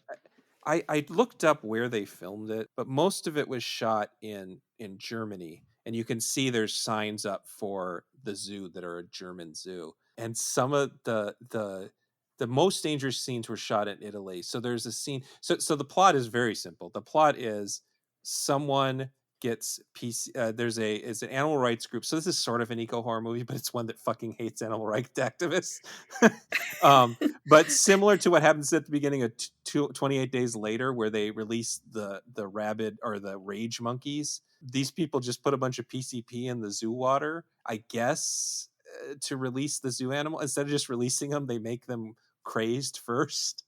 So they just attack the town. That's pretty much the plot of the movie. There's stuff about this woman and her boyfriend and her daughter, her latchkey child, Yeah. but it's not really very important. It's mostly just a series of animals attacking. I Oh think that my nobody God. died, or else we would have had stories about people actually dying. But it That is sounds like insane things to didn't me. go It's great. insane to me that people did not die, people did not lose limbs. Because I'm like, remember when everyone watched Tiger King and then everyone's just like Yes, waiting for something bad to happen on and this and show? he gets messed up a couple times in Tiger King, like, and he's just playing with them. That's what happens on Yeah, Roar too. Is the guy will be playing with them, and the tigers will just and the lions will just get too rough. Even if they exactly. love the guy, which no, I don't think they love Tiger King. He was a piece of shit. But No, I even know if they that. love the guy, they're still gonna play too hard. So They're then I'm just huge. like, I can't believe nobody got eaten, scratched, trampled, I mean, I nothing. feel like the elephants were probably circus elements. Elephants, they're probably pretty well be. I mean, you can train elephants. Like those were African elephants, but you can train Indian elephants to do a lot of stuff without hurting people. There is a funny. The elephants are kind of like the low key star of the movie because they just trample through scenes. Like it's like Elephant Revolution is going on in their little world, and they just like break out of things like the Hulk and the Oh, Kool Aid Man. and there's rats. There's like rats that like are like raining. Was that Yes. this movie or was that the next movie? I can't They're even tell. both movies. Both movies Mm. have rat scenes, and I do think that's something that bothers me is a lot of movies, American, Italian, a lot of movies will kill rats on screen because Aw. rats are considered vermin, and I don't like that because I've had my cousins and friends have always had pet rats, and rats are pretty cool. They're Did, nice little guys. did Last Crusade kill any rats on screen? I don't know if they did. I think that that was made under Hollywood scrutiny in the late '80s. I think that they didn't Probably. actually. But there are a lot of movies like Sam Peckinpah movies where they kill snakes, and it's just certain animals that are considered okay to kill by people. And I like snakes too. They're cool creatures, and I've met a lot of pet ones that are nice. So But yeah, this movie had way too many scary animals and way too many people just like on top of them. I was like, were they drugged? they were almost certainly on lots of drugs. Yes, they were full of food and on lots of drugs, so they went into the only animals that the least dangerous animal is probably the cheetah. Cheetahs are known to be N- reasonably safe around Oh, people. yeah, reasonable. Ask Yeah, Siegfried and or Roy. I don't know if they dealt with they cheetahs. no, it was a they dealt It was with tigers. tigers, and they're just the tigers have huge feet. Cheetahs are just not as the same They're kind of predators. they're like house cats, but pretty Yeah, and they're big. just big, fast house cats. They're just not that dangerous. And so I'm Well, and I think that's the one I scene. will not take your word for it. Let's just No, say. but don't, because you never know. But the one scene where an animal actually looks like it's having fun is that they have a scene where a cheetah chases a car, and the cheetah Oh looks like yeah. it's having a good time. I It's was like, like, woo! "Yay, woo!" And it's a really funny scene because it causes this huge accident, and it's maybe the goriest scene in the movie because all these people just get mangled in the car accident. It's a very violent movie. There's one gag that is a sort of famous reference. So there's a scene where this blind guy is attacked by his seeing eye Oh dog, my god. and so there's the movie Suspiria, which I'm guessing you've at least heard of Suspiria. Yeah, I've um watched it. You've seen so do you remember, did you see the original, the '70s Mhm, one? mhm. So you remember there's a scene where seeing eye dog attacks a guy. That's right, I forgot about that. And then a couple years later, Lucio Fulci ripped it off for the movie The Beyond, where seeing eye dog attacks a lady. So I feel like the as soon as we know there's a killer animal movie, and as soon as we see the seeing eye dog and the guy, the audience, the Italian audience is just going, "Oh, Oh, here we when's this go. dude gonna be? When's it?" Yeah. So anytime he's alone with the dog, it's like, "Here it comes, here it comes." But they take a little while. They And take a little while to get they there. had a lot of scenes in the beginning with all the animals just, like, drinking water. Just It's being just like normal, yeah, no, but, like, getting it's all the just like, PCP in their "We want you to system. see that all these animals are drinking water, this dog is drinking water, and this tiger's drinking water, and everybody's having a little sip of water. Hmm, something must be in the water." The funny thing is it's never explained why the people don't go Yeah. crazy too. Actually, And yeah. except for there's a gag at the very end. There's a whole subplot where the girl's latchkey daughter is in a dance class that gets sort of ransacked and they have to hide from a polar bear. And um, at the end, all the children but her have drank water from the Cooligan man, and they all go feral too. And that's sort of like the last minute startle is that all the kids are crazy too. But like, how did just the zoo and the dog and the Cooligan man end up with the PCP water? Why did no one else in Oh, town? maybe because like did you see, like, the quote at the beginning of the movie? That something about it was in Italian, wasn't it? I don't remember what Yeah. it said. Did it Yeah, say no I animals put were it into harmed the in this movie? translator. No, I put it into the Okay. translator, and it said something like, "Our madness infiltrates the lives of animals and children." Uh-huh. So I So that think was their excuse, is that it's supernatural. yeah, or, like, This I guess the PCP is symbolic of something. uh-huh. But then they actually wrote in that PCP killed it. They made them actual PCP. Yeah, yeah, yeah. I'm sure PCP was like a cool buzzworthy drug at the time. Mhm. This something must have happened 'Cause in it makes you around go crazy and see things and do yeah. things and be aggressive and violent and all that. Um So, this is just a really, like, elaborate anti-drug PSA. yeah, exactly. The animal cruelty part, a lot of it is just that zoos used to really suck. Like, even just the scenes of animals chilling at the zoo, they look fucking miserable, and then these No, horrible yeah. little cages. And it's, like, nice that zoos aren't like that anymore, at least most zoos that I've ever been No, to. most zoos now are just about conservation and Yeah, education and yeah. protection and all that, so Go back to the irresponsible part. They have to agitate these animals in some way to make them look angry about the PCP. It's supposed to be in their system. So something is not going well. And there is a scene where a bunch of rats attack a cat. And my assumption there is they've covered the cat with something tasty and that the cat is actually fine. Well, not anymore. It was 1984. Cats don't live that long. But my guess is that the cat didn't actually get hurt All by these the. animals are dead, except maybe the Yes. elephants. Yeah, the elephants might be alive, especially the younger ones. They can live a while. And then there's a scene where you're talking about like animals getting hurt. There is a scene where they put lions amongst cattle beef, and I'm like, oh, they're just gonna be like, there's like a mirror, like a plexiglass separating them, and then there's a shot of a lion literally attacking a beef cow. And I was like, what? How irresponsible are you to put lions in with a bunch of prey, that lions that are not used to hunting, for one thing, because they're zoo lions, and then Mhm. get them all hopped up on killing shit? Like, how are you going to get them back in their cage now that they've killed a beef cow? And like, what did the beef place okay this? Did they like have a list of like hey, we're gonna just release a couple lions, don't worry, it will be fine, we'll pay for any cows they eat? And the beef place is like, yeah, cool, that can't be a health hazard or anything. I'm sure it's fine. That part really, like, oh my god, they're just letting it. But that, I guess that goes back to the Mondo and cannibal movies where they just let animals eat each other. um I like the lead actor with the mustache, like, yeah, he's the one who's like a real lion tamer from a circus, apparently. oh, is that Which, right? They're yeah, like, "We and gotta he's hire somebody that knows what they're doing." Yeah, and so if you look, he's the only one of the main cast who spends real time with animals. The kids, I think they were careful with the kids because you never see the kids. There's one shot where you see kids run into a room and you see the polar bear at the other end of the hallway, and the Mhm. polar bear is moving so slow that I'm pretty sure that he's drugged out of his mind.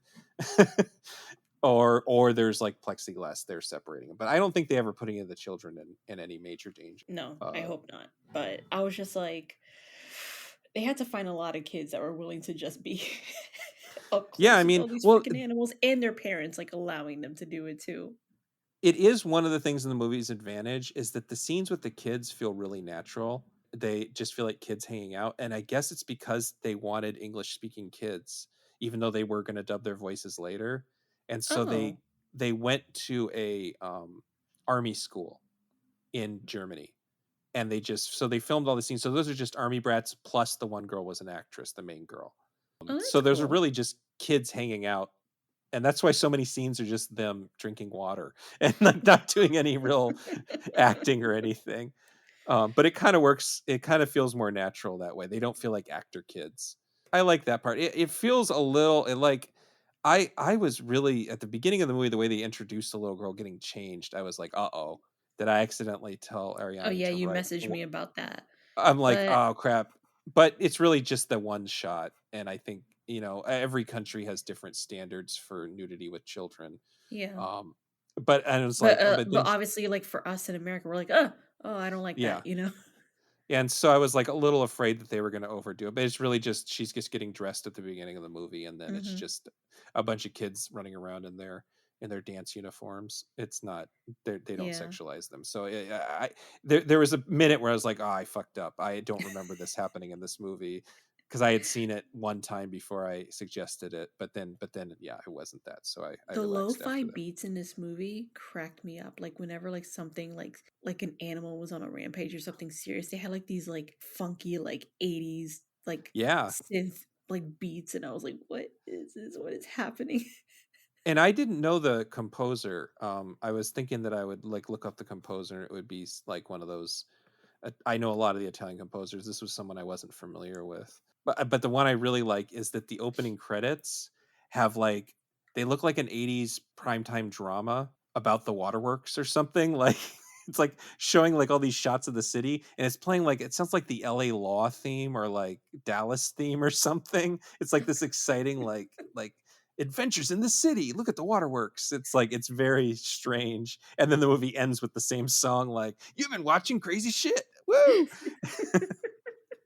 I made a little list of like the greatest hits. Um because it really is just a series of people getting killed.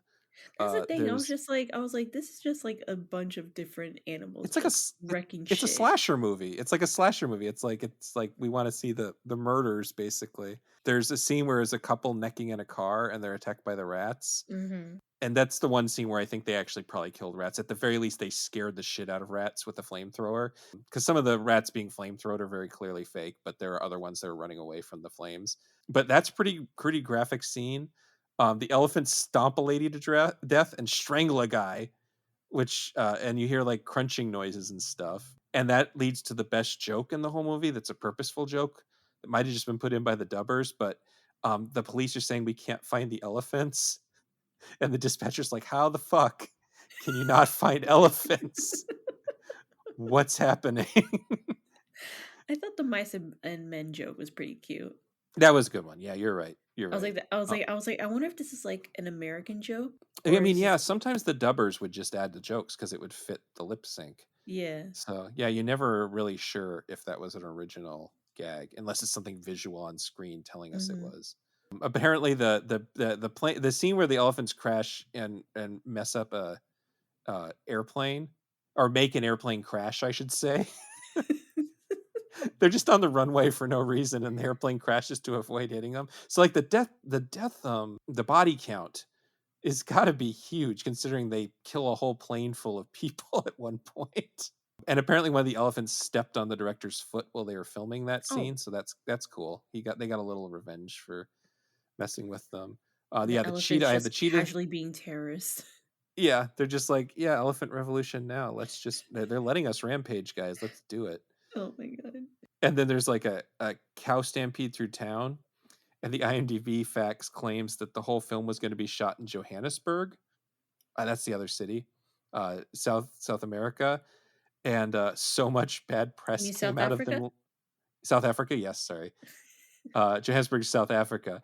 And the bad press for letting cows run through the street was so bad that they got chased out of town. Amazing. Some fucking Italians are just sending He's like, get them the animals fuck through our out of here.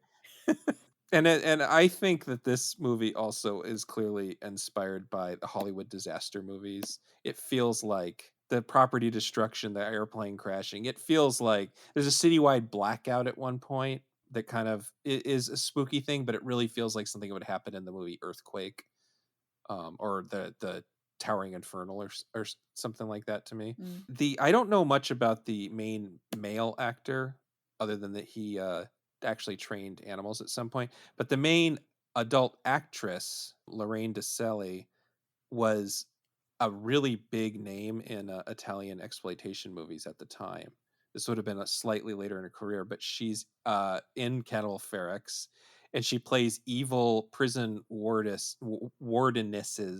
in both Violence in a Women's Prison and the Women's Prison Massacre. And she's menaced by David Hess in House on the Edge of the Park, and she's uncredited bit in Emmanuel in America. And what's funny is this is her last theatrical film. She kept on working in TV, but she's thoroughly covered up the whole movie. And I feel like that was like her saying, "Yeah, I'll make one more movie, but I'm tired of being topless in every movie I'm in." Well, I feel like So the exploitation in this movie wasn't. it I wasn't aimed mean, there yeah, it's not aimed at the people. It's aimed at the animals. at the animal part. Yeah, I mean, because she's dressed like she's got a high collar. She didn't even have any Hmm. cleavage showing. Like I feel like, yeah, it must have been nice for her to just get to act. I'm sure that was nice. Yeah. Yeah, and then I guess my other thought is just the idea that this was released within months of Razorback is sort of nuts. To think we had this like hyper modern Australian movie and this throwback of this movie that looked like it came out at least 10 years before it did from Italy. Like it looks like a 1974 Italian horror Yeah. movie. And Yeah, I and just that's think the it's thing. When I watched it, I was like, this looks older than it yeah, is probably yeah, like meant to be. 84 seems late for that, Yeah. but yeah, that's crazy to me. But do you have any other thoughts on wild beasts, zoo Uh horror? the ending was insanely abrupt. Yeah, that's another thing you used to watching a lot of Italian horror movies is it's just like, and then they ran out of money. The end.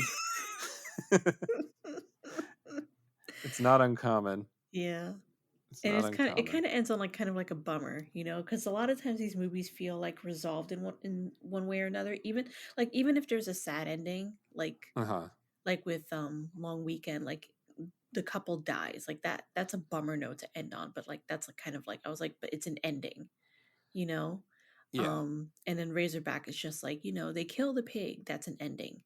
And then this one is just like the children are crazy, and it's just like now what?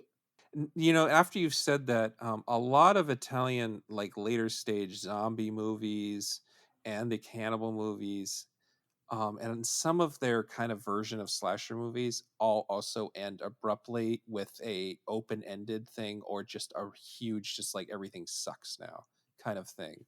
Yeah. like like Fulci's Zombie ends with zombies are now in New York at the end, and Anthropophagus ends with and now he's eating his own intestines. The end. It's Oh, just like oh it's my. just wacky shit like that.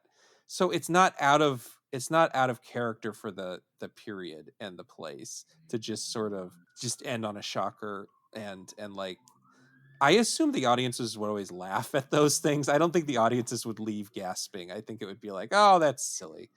I mean, I guess it's one of those endings where it's like made to make you think, especially in context of like the Mhm. opening quote, where it's just like, you know, we project things onto the innocent, you know, Mhm. we turn innocent things into monsters. Yeah. Um, Yeah. with drugs and with violence and with expectations and all this stuff. And so it's just like, but people are not going to think that deeply about a movie like this, I don't think. Yeah.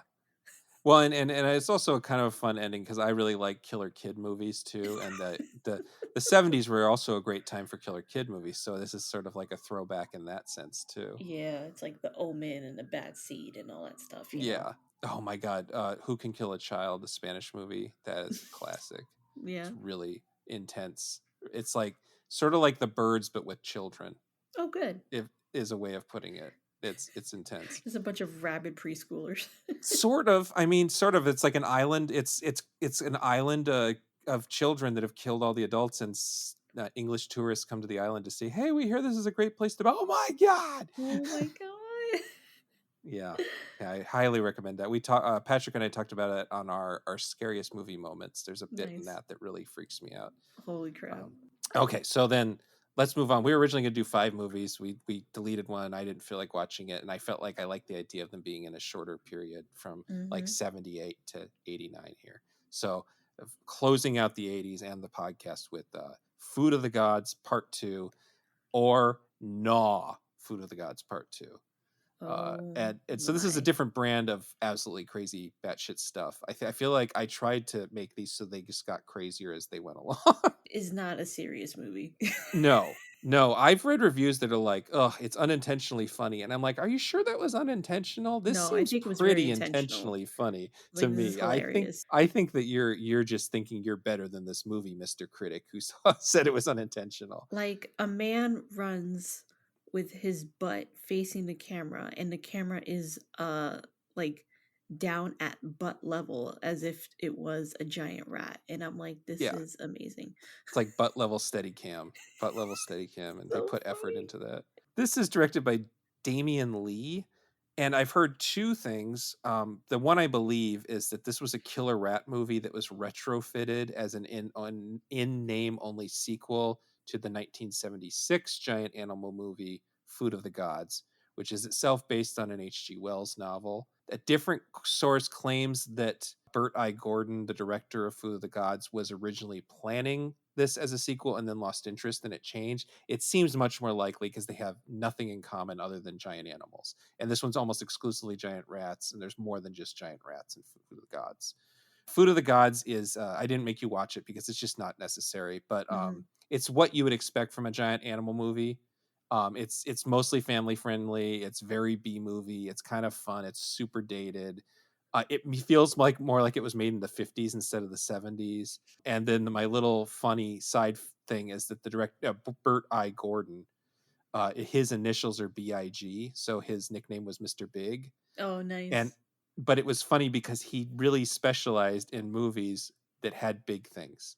So he Mm. had That Oh, he had Amazing Colossal Man, he made The Empire of the Ants, he made Earth versus the Spider, and then wow. he made Attack of the Puppet People, which is the opposite, where the people are little and everything else is big. And so Eh-heh. he had this whole special effects thing that he did. They're silly movies. They're very different than this. They're silly on their own. They're very serious, but they're silly. They feel very But they he had a feel like you brand. yeah, and they feel like they all feel like you took 70s soap opera actors and stuck them in a monster movie. They all have that kind of like the cast of Dallas wandered into a monster movie Mm. kind of vibe to them. That's cool. Yeah.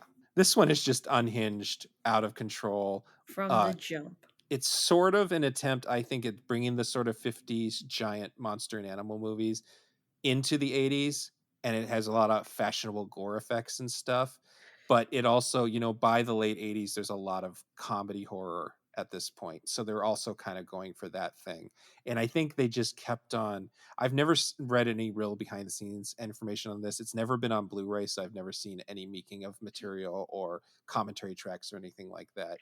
I think that it was just sort of them throwing stuff at the wall and seeing what stuck, and they just had the wherewithal, or maybe they just hired the right people so that it actually kind of fits together and works instead of just seeming like chaos.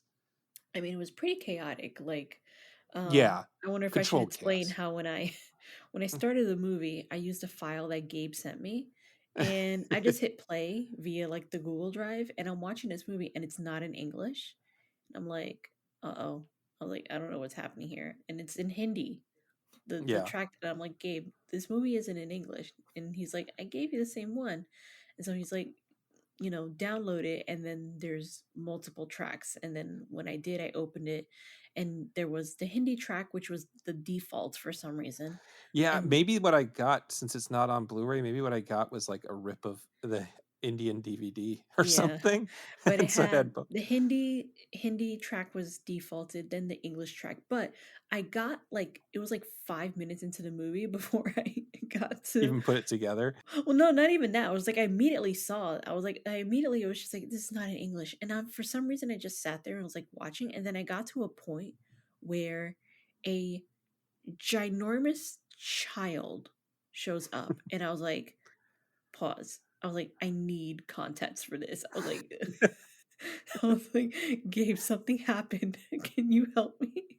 So then I had to start over, and he's like, you need to watch that scene in English. So I start the movie over from the beginning just to get like proper context. And when it gets to the giant child cursing the scientist out, I was like, oh my god. This giant kid is just like, get the fuck out. And I was like, oh my god. The context is great because it's the idea is the very confusing plot where there's like three different projects going on, and one is I can't remember. One is to cure One baldness. is to cure baldness, but it's a front. They're saying that they're curing cancer, but Yeah, they're they're saying they're actually curing curing cancer, baldness. and then there's this thing that this older scientist who is the main character is her protege, and she's created something, and I can't remember what the purpose of that is, but what it does is it makes children giant and irritable. Oh no, she was like trying to cure like her grandsons or whatever. Like he has like a growth disorder or something. And she was trying to cure it, and then she made it worse. And then it made him and so aggressive. and so they're like, it makes them big and aggressive, and they do this by this child walks out, and he's He's huge, and massive. His head and is his like hitting the clothes ceiling. are His don't clothes, fit him. his And belly is like he says, sticking out. I'd like you to meet Tommy or whatever his name is. And he His goes, and I'd like you Bobby. to get the fuck out of my room. And I'm like, what is, and this is 5 minutes into the movie, like And it's like the literally rest of five the movie minutes. almost lives up to that. Like that scene is so Because funny. but the thing is, like, it's like the movie's so normal up to this point. It's just like, here's like, there's like college students protesting outside, and here's scientists doing stuff Yeah. that's a little bit shady. And then this guy, he goes visits this old lady, and because I guess they used to work together, and she's like, I want you to meet my grandson, and this There's no ginormous warning. child comes out, and I'm like, what And is the first this? words in his mouth are get the fuck out of It here. Yeah. is genuinely the funniest thing I've seen in Like, a you almost don't long, long time. actually have to watch the rest of the movie after that. I recommend it, but I'm sure that clip is on YouTube But somewhere if it that's is all you really want. I think Gabe is right where it's just like nothing else in that movie lives up to it. And the rest of the movie is very silly, but it's just like that was like the last thing I expected because I was just like, "Oh, this is a killer animal movie." And then I Yeah. see a giant child cursing out an adult and I was like, what?" And then but then like there's other things like the dream sequence. Okay, well, yeah, so wait, the I know, plot I'm is jumping ahead. Yeah, there let's are get into these the there are actual these plot. dueling things, and the guy is sort of being convinced. He's trying to continue his trying to save the giant baby, the giant child. Uh, the people who share the place with him are doing this cure for baldness, and they're mixing the two. And then person he works for sees this growth hormone. And he's like, "Oh, we could cure world hunger with this," which is something they always do in movies. Like the way to cure world hunger is to make giant food. Is always the way they solve world hunger in science fiction movies. It's the stupidest shit because you just end up with a giant bunch of giant spoiled food. It's not Oh going to my work. god, it's not it's But so dumb. the things just keep on getting out of control, and and eventually the rats get into it, and then giant rats happen, and they escape and they attack the town, and that's sort And the of rats are confusingly, like, inconsistent in size. yes, yeah, they Like, didn't. it's just like I was like, "Okay, they're all giant," but some of them are, like, the size of, like, a dog, like a small dog, and some of them are like a freaking wolf, and I'm Yeah, like and they don't have great composite effects, but they have some really fun, like, rat head puppets when the rats are Yes. attacking people that are Yes. just, like, super awesome, like, angry-looking rat faces, but they didn't really make them look like monsters, which I think is a really nice No, they just touch. look like rats. They're kinda cute when they're actual real rats. They're just Yeah. like because there's this thing that I always notice in movies is if you've ever been around rats, rats are really fastidious in cleaning themselves like pet rats. Mm. I imagine sewer rats don't give a shit, but, the only rats with red eyes are albinos. They're white, but the white mice don't look or rats don't look scary, so they always paint them in movies. So you'll see gray or black rats with red eyes, and then if you I was know wondering this, about that. you'll notice that there's always shots of rats trying desperately to clean the paint off of their fur. Oh my god. You always in all sorts of movies, as soon as you notice it once, you see all throughout movies, it's just footage of rats going, "What the fuck? What I was is like, "Get the this?" shit off of me." And so there's I plenty was of like, "I'm trying to do my skincare." yeah, basically, and they're like, "Why did I get painted? I don't understand." It's so like yeah, it's rest and then but then like the best touch is other than the giant child is that there's a good rat too, like a gizmo, I guess. um who's a white rat, a regular white rat, but it like the guy is abnormally attached to this rat. He had like no he like barely likes his girlfriend, He likes but the rat. he loves this rat and there's not much reason for it. It's a cute rat. Oh, and the But freaking, like, Pied Piper shit? I was like, yeah, and there's this whole yeah, unexplored basically thing where he trains it with a pipe as a Pied Piper thing, which you think is gonna be and very then the important score later. plays Three Blind Mice. I'm like, "Hello?" Yes. Yes. Yes. And way later in the movie, the good rat accidentally gets The big good and rat. he uses it to call her back. And there's actually a really good scene toward the climax is that rats sort of crash a synchronized swimming meet, which is another cue that this is supposed to be funny. You don't have giant rats attack a synchronized swimming meet if you're They, not like, trying to be come out funny. of the water and, like, attack the entire, like, stadium of people sitting in, like, these high school bleachers, and it Yes. is pandemonium. People are, like, jumping over each other. They fly down the stairs and, like, It's like everybody thought they were a stunt person in that moment. And it's surprisingly graphically violent. it Um, goes on forever too. but there is a cute bit where the white rat doesn't want to have you think that she's gonna like solve the situation because they send her in, but she just hides under the bleachers. Yeah. And then there's a little girl who's freaked out until she sees the white rat, and you're like, "Oh, the white rat's gonna protect the little girl." Not really. The white rat just sort of hangs out with Also, the the little little girl. kid is not a good actor. They don't look freaked out at all. They're just kind of, like, No. smiling at the camera. Yeah, unfortunately, the one bad choice the movie makes is it kills the nice rat while the other rats are getting mowed down. Because there's this like sort of moment where the rats are getting mowed down. The guy's like, "No, this is wrong," but it's really this. He wants to save his favorite rat. It's sort of like, well, come on, man. I wanted the big rat to survive and I just be a good know. girl because she doesn't get aggressive because she's so nice. She's just Yeah, such a good and rat. she's She a doesn't get white rat. aggressive. Yeah, That's not that's a that. commentary on anything. No, not at all. Not like the gray rats. Uh, I was, like, shocked by how absurdly violent this movie was. I mean, it was, like, violent in a funny way, but also kind of like I was like, "Ew," because, like, when the animal activists get killed, I was like, I knew it was yeah. gonna be, like, crazy, like, I was like, "Yeah, these killer rats are gonna kill people," but I was like, this man gets his eyeballs eaten out, and it's Yes. crazy, and then there's, like, crunching noises. These movies have so many crunching noises, and I'm like, "Ugh." I was like, "Who is the Foley artist behind this? Like, what are they doing?" Ugh. It's crazy. But it's also, like, very funny at the same time because it's so over the top. And then, like, to make it even crazier, the bad scientist trying to cure baldness ends up basically melting himself. It turned He like into freaking curdled milk. yeah, it just turns into goo. And my assumption, again, I don't have a lot of information on this one. My assumption is that they had hired special effects guy, and some special effects guy says, "Hey, look at this thing I can do," and they're like, "Oh, that's great. Add that. Let's do that. Let's put it in. Let's add it. Let's put that in the movie." Now wait, was this the movie where you said you wanted me to not look up the director? No, that was that was the last 2, actually. I didn't want you to know Russell Mulcahy was a music video guy, and I didn't want you to learn that the Wild Beasts director, was possibly complicit in war crimes. No, this guy's just a guy. Okay, cool. This guy's just a guy having fun.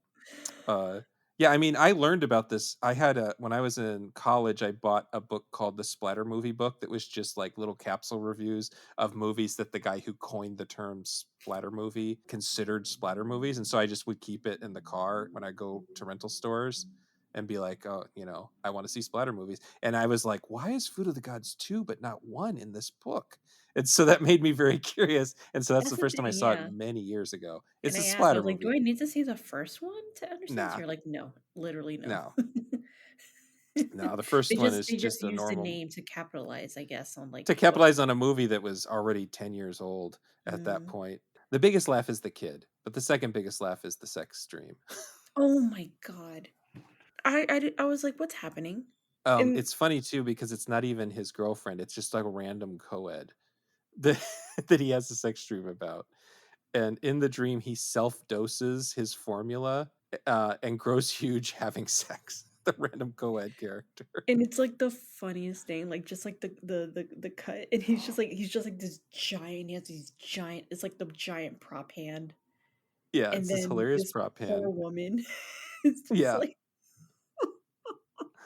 And my guess is that the actress who plays his girlfriend, Lisa Schreig, just said, I'm not going to do that. And so they're like, they just wrote it in that it would just be a random girl from an earlier scene. I'm not gonna sit nude on top of the fake tomatoes, this fake giant tomatoes, and sit there while you figure out camera angles to make this giant hand look big. It's It's just so not, crazy, and they no, used the thank you. hand more than once. Yeah, and then yeah, that's the big. It's a to be continued ending because the boy escapes. He beats up his grandma and escapes into the night. So it's like I don't know, maybe there would have been an amazing colossal beast remake as the sequel. It'd just be a giant angry boy. I think it has more in common with Jaws than Razorback too, because it has this stupid mayor, but he's a stupid dean of the college who's trying to Yes. cover up the rat attacks Oh because my it will be god. bad for the school. The wealthy alumni won't donate money anymore. He's, uh, like, mad about all the experiments that they're running. yeah, I think for it does have some tone deaf scenes that I don't think are supposed to be funny, but it's just so much of it is so dopey, and so silly that it's almost like a Naked Gun movie at some points. At some points, yeah, and it's just but it's also, like, as dopey as it is, it's also really sincere because 'cause they're really trying. Yeah, They're trying so yeah. hard. And it's just like one of those things where like I'm not the type of person to rail against CG. I think CG is a tool and it can be good or bad. It's not a good thing or a bad thing. But there is something about cheap CG is just not interesting to look at in the same way that cheap physical effects are fun to look at. So a lot of this movie is, even when this effects aren't very convincing, they're just really charming and silly.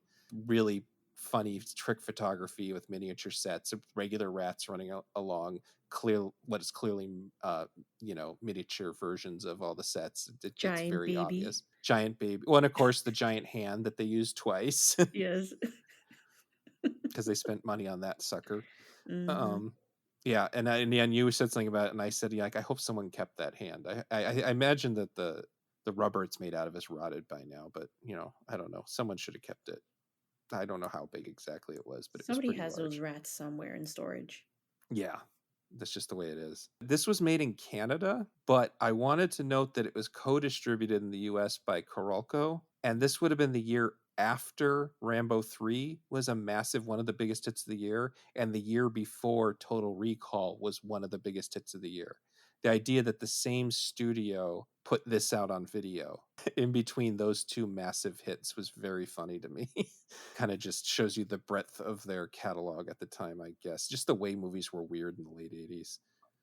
I don't think there was very much animal cruelty. I think that poor dog was very uncomfortable. It had a prosthetic head wound, so it probably didn't enjoy itself. Yeah, But I I think don't this is think it the was one being movie where we can. tortured. It didn't really. I mean, there was real rats, but Yeah, they I weren't think they weren't having a good time, but they didn't. Yeah, there's like a scene where it keeps falling into the water, and I'm pretty sure there's "Mm." just a stagehand just sort of shoving the rat back in the water off camera. Yeah, but I don't think there's a lot of like actual like I don't think mortal so either. danger that the rats were in. I looked, yeah, direct Damien Lee, he directed 4 movies and they all had a certain amount of cult appeal to them. He did this raunchy comedy called Ski School, which was like this late ripoff of the short-lived raunchy ski movies. Like those And eight, he like the ski resort. yeah, and like Hot Dog was one of them. That was probably the first one. He did a movie called Last Man Standing about an underground fight ring.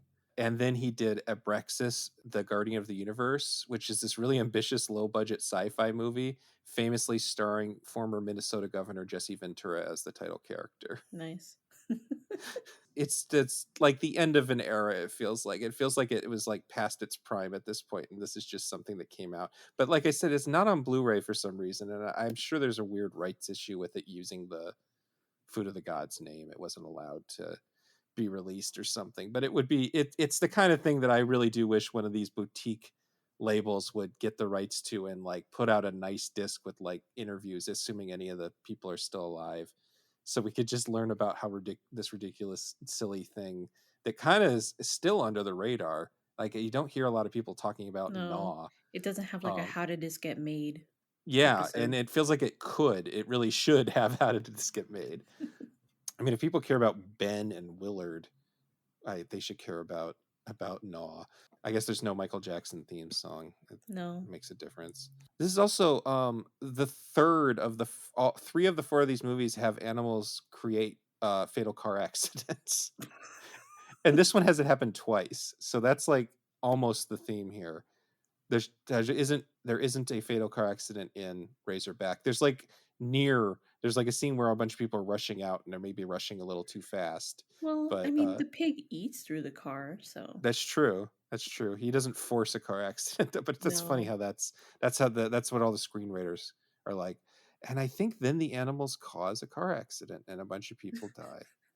But yeah, that's all I got for these silly movies. Do you have any other thoughts on Food of the oh God, and I should say that there's also a bit where the kid we go back to the kid Oh and he my says, "I god. hate you," and spits in the lady's face.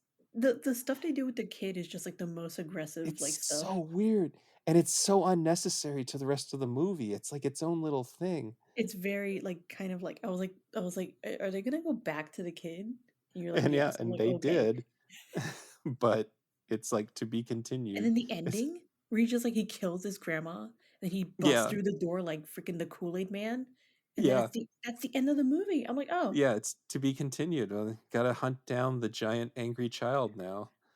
Uh, like King Kong. So crazy, so dumb. I love it. Good times. Yeah, any other thoughts on any of these I before we sign off? I'm gonna be stuck on Giant Baby for a good while. Get the fuck out of here. Should find a screen cap, turn it into like all my social media headers and stuff. And people ask, "What is that?" And I'll say, "Oh, it's the greatest movie ever made. Tyler It's the makes a greatest scene Tyler makes a Geb shark in like tiny clothes. in tiny clothes." Yeah, yeah. Get the fuck out of here. I should just see if I'll look for the clip online and I'll post it, so all of our mutual friends will know what we're talking about. Yes. I'm sure someone added it to YouTube. Oh yeah. So, are you still doing the other podcast? I forget. I sure Or are am. you okay? Well, tell people where they can find you. If you're interested in hearing more of my thoughts on pop culture and the like, listen to Not All Podcasts Wear Capes. I do it with my good buddies T and Spade. We don't really have a set release schedule. We just kind of like record when we can, release when we can, but it's always a good time with us. We're gonna record on Dune very shortly. I was gonna ask because I saw that you saw the second one. I haven't watched the second one yet. Oh, you watched the first one tonight, right? Yeah, I rewatched the first one tonight. And I'll Nice. go sometime during the week. Nice. Watch the new one. Well, you can find me as usual on the Genre Grinder website, the Genre Grinder Facebook page. I'm on Blue Sky as Gabe Powers. I still have a Genre Grinder Twitter. I only use it to post reviews and links to the podcast. I'm not really using it for anything else at this point. Then there's Genre Grinder Gabe on Instagram. Until next time, remember to please spay and neuter your pets. And I'll talk to you later. Goodbye. Bye. You know you're wasting your time.